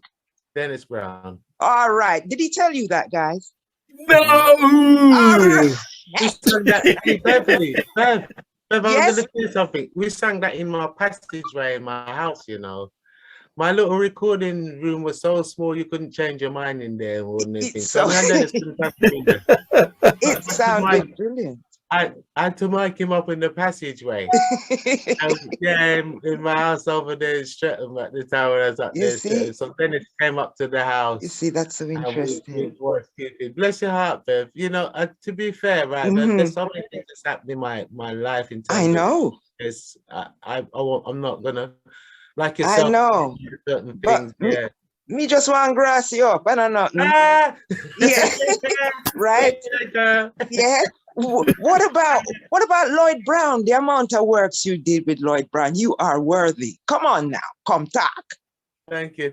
We've done some stuff with Lloyd. Lloyd is very much like me in stuff what he sings and he produces. I don't think he's so much of a musician like myself, but he definitely has some good ideas for production and stuff.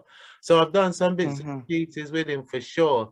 And he took one of my last tunes. I got a tune called Roots Garden. Yes, I know. Okay, yeah. It's beautiful animation he's got to it as well. You guys will be mesmerized if you see it. In fact, General, I'm going to send it to him. Yeah, I send it to let you see. Because this one bad, that one bad. I didn't tell you guys about it. I did mention the African Tier CGI that's gonna be released. Haven't released it yet. But the one before African Tier CGI is Roots Garden, as Bev said. And it's by a talented, it's by a talented CGI guy, Robbie Tyndale. Yes. Who was supposed to do a video film project one time. It didn't work. He got back in contact with me at a later point and said, Peter, just make the video pure CGI. So I said, yeah, go for it. So we did Roots Garden and we got a video. Bad. I know. I used to work with Robbie because I do animations as well, but I'm not as good as him. But I'm better at him at 2G. He's the 3G man. You know? Yeah. Thank you for making that known. Thank you. Yes, man. Them need to know him. Tell him about long, you know. You're right. Because here's the thing. Sometimes I don't know. For me, we'll find people like us. We don't always. Is I think they say blow your own trumpet is. You don't, but me I blow it today. Yeah, we are blow it today. Thank you, sister. Anyway.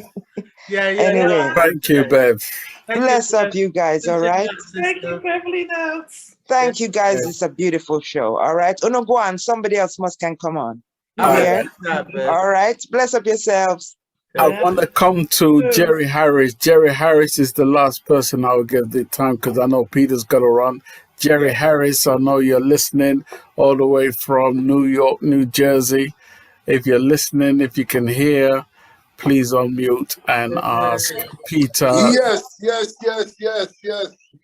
Bless up, Peter Hunnigale. Yes, Jerry, where you going? We see that clip of you and then you disappear. Where you there? No, man.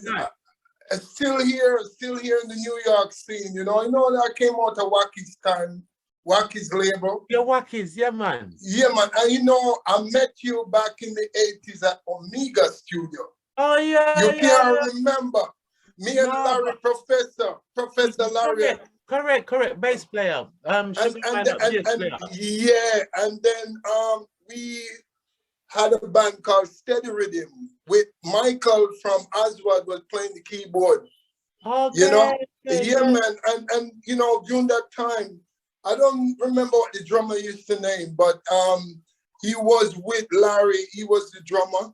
Me, Michael, Stanley wasn't there because Stanley was, I think he was busy with Oswald and them, you know, because Stanley played guitar. Paris. Yeah. So Harlan Weeks used to come around there and do a session too.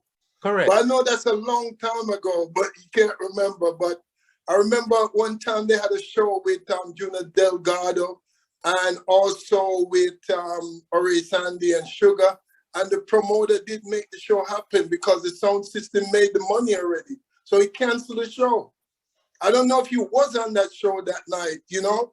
Can you remember what venue it was? I don't remember quite, you know, but yeah, man. But during your whole career, man, I've been following you, and you know what? You're one of the most respected artists that I can look up to and say you're doing the right thing towards music.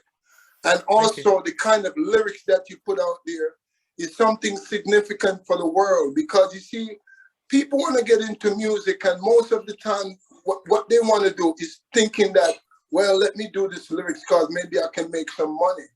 But your lyrics, you know, sustain, and it empower people because you're dealing with love, unity, and everything that have messages in your lyrics. You know what I'm saying?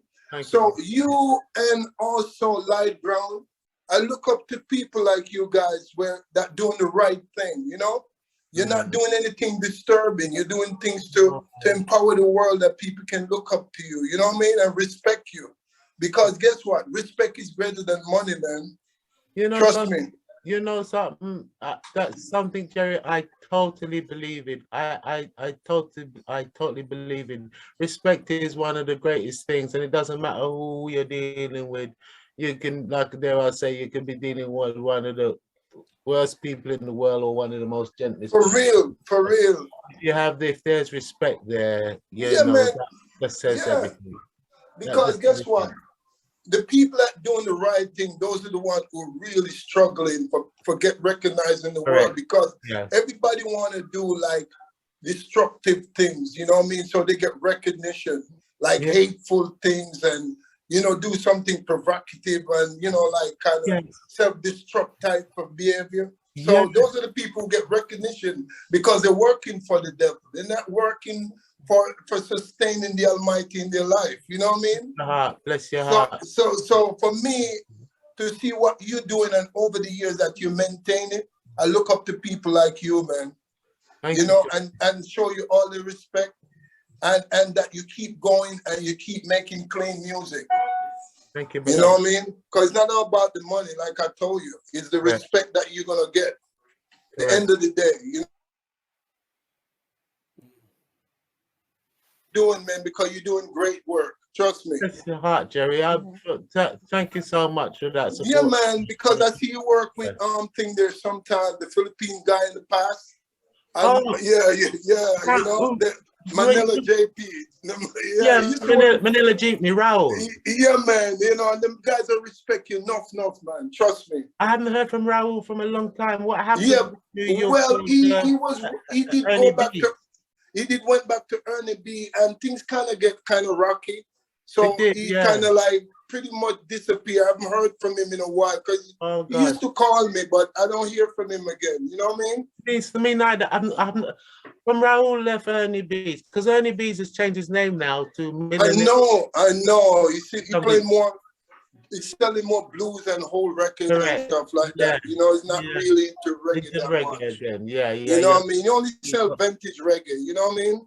Yeah. Man, but listen, Peter, just keep doing what you're doing, because guess what? The world will know who you are, and the world know already. Who don't know, they will know, because guess what? Anything you do and you put God in it, and you have this kind of spiritual behavior within you, and you say you're not gonna do no dirty lyrics, trust me, you win, man. You win. Trust me, you will win, because guess what? Your legacy worth more than your bank account. Trust me. True. So just stay blessed, man. And keep doing you, man. Because guess what? You already planned your legacy. Because you You know, right now I'm talking to you from back in the 80s. I'm reminding you about Omega Studio. So Correct. can you imagine from then, 85, 86, when, you know, Tipper Irie and you and Maxi Priest and everybody, because I went to that Sunsplash in Sellers Park that time with Oswald, Third World and all that, you know what I mean? Okay. So believe me, man, you coming from afar, and believe me, don't worry about like, boy, you know, make it. You make it, man. Trust me, because guess what? Right now I'm on the phone and giving you enough respect, and trust me, better than the bank account. Bless your heart. Believe me. So stay blessed, brother. Stay blessed. Really, thank you for the love. All right. Thank you for the All love. right. Harry Harris, Bless my up. brother from another mother. Bless God up. bless you, sir. Yeah, man. Bless up. You all right? Yeah, All man. right. Bless, yeah. Peter, the world knows and loves Peter Hunnigale. There's no getting away from who you are. What would you like to say to your fan base before we let you go? And what would you share, you know, where people can find you, support you, whatever it is you want them to know? This is your space. Say what you want to say. But at the moment, you know, well, I think first and foremost, what I would say to everyone is like Jerry has echoed, Beverly and everyone, you guys for inviting me helps me to understand how people feel about what I do, and I've trust me. I've encountered some really touching moments in my career that people I've had to do for people because they really like what I do. I love what I do. I mean so much to them, and that alone helps you to appreciate. It helps me to appreciate who and what I am. At the end of the day, I can't see what you guys see if that makes sense. I can't see it, and not in the. It's just like an actor goes on the show. The director will tell him you'll never see the show, although he's in it.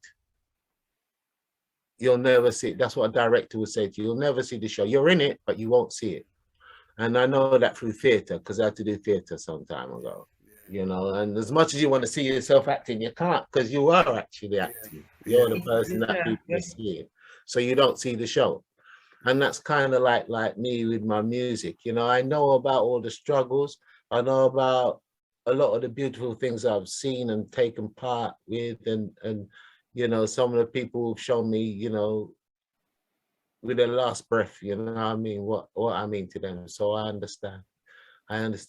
The only thing I can do is continue, as Jerry said, to be who I am. And the only way I can thank everyone is just by saying simply thank you. Thank you from the bottom of my heart for supporting my music. And you can know for sure, without you, there's no me.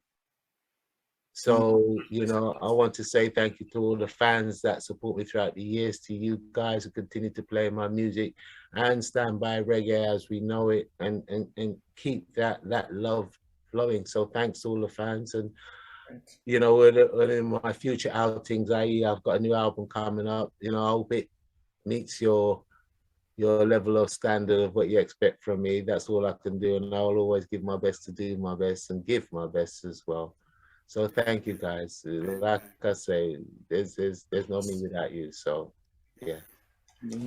I think you know, there's stages to this thing, you know, that, you know, we do, which is music. And as we go through the stages, we get to a level where, you know, there's a stage you should get to where there's nothing that you do that could go wrong, you know, because you know what you're looking for, you know what you want to put out there, and what you want the audience to perceive, receive, and get from. And what we are getting is what everyone has just told you. Because that's the final stage of the process, the production line, so to speak, you know? And it's like, I wonder what people think about my music. So in real time, I've given you that opportunity to hear what people are hearing, thinking, and feeling. I thank you so much. Bless your heart, 10 Star. I've seen some things I can tell you. I've seen one of my youngest fans who took his mum from Cleveley's up near Blackpool on the coast. I told you about the stall I had on Sunday morning. Well, one of the mornings we were setting up about 9 o'clock in the morning. And it was me, Clive, and another guy who could take me on board, you know, bless Sean, Irish guy who passed and liked the vibe, so took him on board and he's now working with us and stuff. So we was up setting up one morning about 9 o'clock. And I hadn't finished setting up everything, but I heard I had my back to the store, like, you know, setting up some stuff. I heard a voice say, hello, can we speak to Mr. Hunnigale, please? You know what I mean? But it's a little voice, you know what I mean? So, you know, can we speak to Mr. Hunnigale, please? So I turned round, and there's a little white boy. He was 13 years of age with his mother standing beside him. And he said, can we speak to Mr. Hunnigale, please? I said, yeah, that's me, young man. And his mom said, we've traveled all the way from Cleveley's to see you. He's your biggest fan. Cleveley's from where? What? Blackpool at 9 o'clock in the morning. What?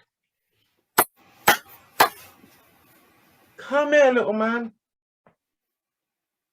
And he is now 31, going 32. He was 13 when his mum first brought him to see me at the Imagine. school.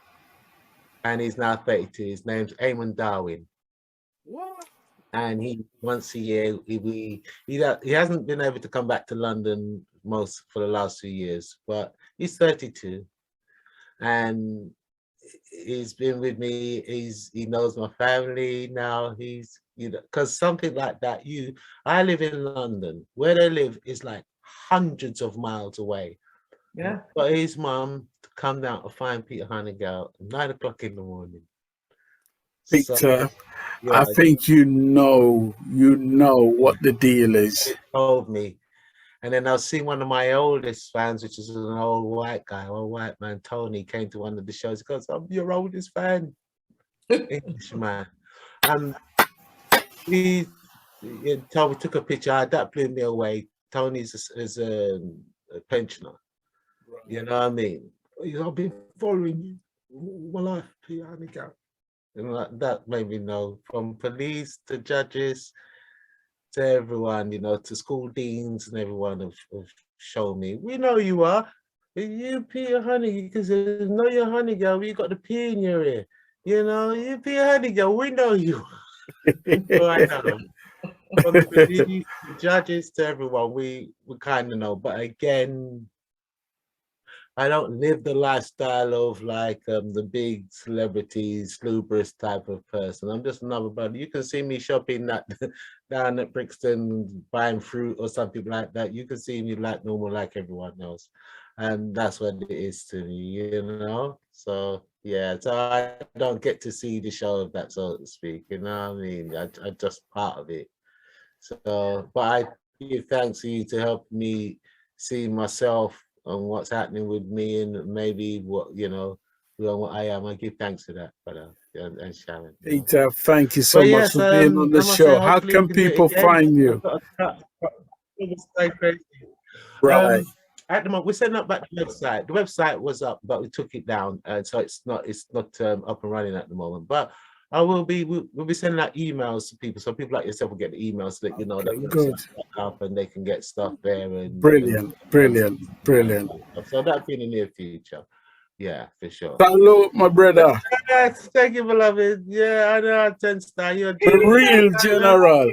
Oh, my sister, I love you, sister. You're so cool and you're so on it, man. So yeah, thank you so much. I want to say real quick, thank you for your life. Thank you for your contributions. Thank you for everything you've given to me and many others like me. You've just been that person, that go-to. God bless you. May God continue to bless you on your journeys, because you've changed a lot of people's lives, man. Yeah. Whether you choose to know that or not, you have, but you've been such an influence on me. And I just love you so much that we all come from the same place. Yes. Yes. Bless you. Much as we are east, west, north, and south, we all come from the same place. So I always look at you as representative of me and many others. You know what I'm saying? So Thank you for that, Sharon. God bless you. Thank you, sister. I'm going to try my best to make that light positive. Yes, brother. Yes, my general. Yes, thanks, sir. Thank Double you. salute. Thank you, King. Thank you so much. And thank you for having me on the show. It's been a pleasure. It's been a lovely experience. Thank you so much. Thank you, sir. Enough respect. Jerry, Beverly, DJ Maestro, Sharon, Bentley, everyone, and everyone is going to see and hear the podcast and stuff. Bless your heart from me. You know, like I said, there's no me without you. So I need you. So keep on being there for me, and I'll be there for you. More love. One love, my brother. Respect. One love. Take care, y'all. You're right. Yes, sir. Tell you what I'm gonna do, Massive. I am gonna play a song which I absolutely love, and this is it. It really resonates with my spirit. Take a listen.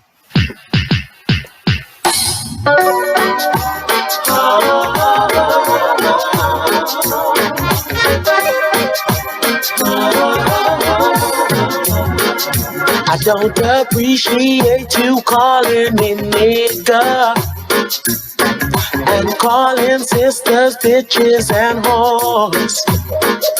I don't accept this kind of misrepresentation, especially when you know we've been there before.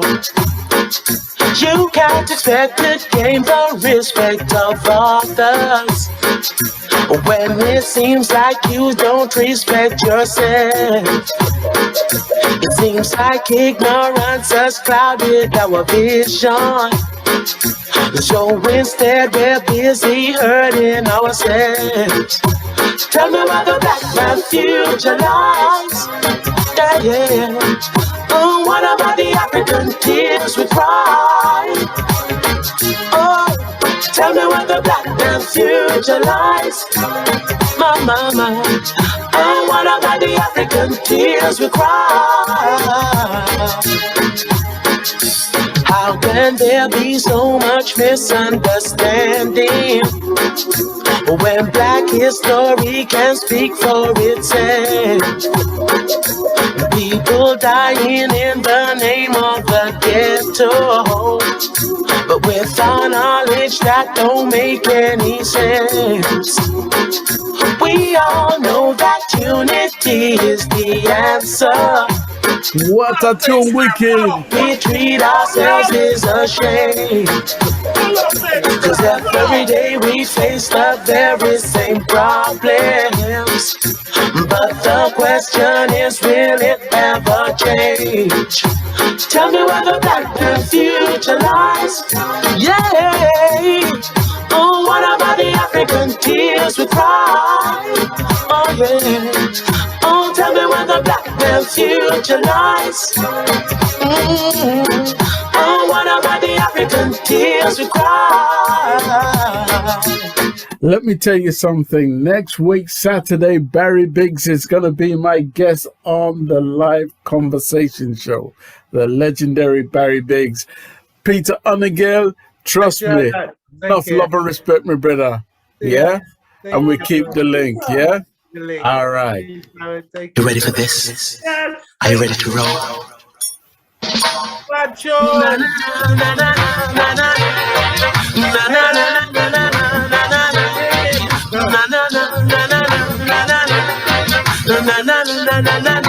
We're out of here, Massive. Now I wanna kiss your lips, yeah, I wanna put my hands up on your hips, I wanna love you, not a chance, I won't be a slow, roll with it, yeah.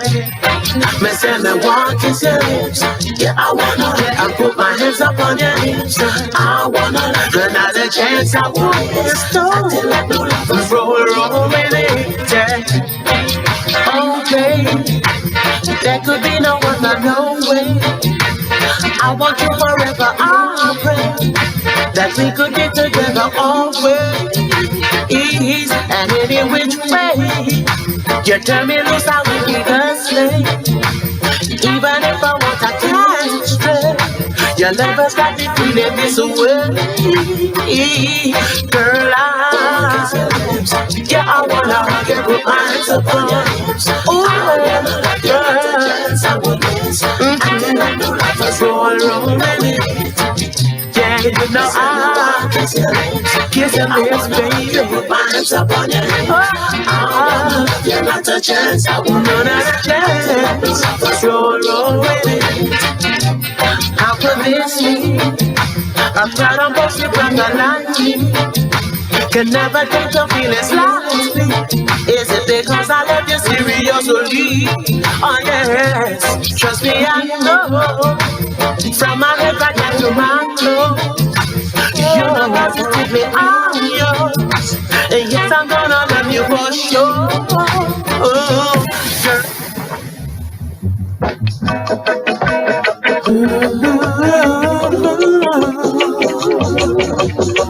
This is my last one. oh yeah. Peter Hunnigale. Hit the road and she's gone till the morning. Yeah, the life out on the street is calling. Being another pawn in the game. Doing what she can to make a raise. Whatever you think doesn't matter. It's all about climbing. Sharon Mango, enough love, my sister. Thank you for being here. What a brilliant show that was today, right? Such a wonderful show. So happy. Yeah, you look like you're on cloud 29. I am. That was Peter Hunnigale, man. So much respect. So much respect to this man. Like, I tell you. We're going to be back here next week, Saturday, with Barry Biggs. Barry Biggs is going to be our guest. And I'm looking forward to that one. We'll be back here on Thursday with the Raising the Awareness show. And our guest is going to be the veteran singer and songwriter, Davil. So those who know who Davil is, he's going to be... about him, Davil, I come. You know he's the son of Jet Thomas, right? No, I didn't know that, you know. Oh, something I share with him, I never know that. People, respect. We're out of here. I'm going to play this song one more time, and then we're going to be out of here. Enough respect.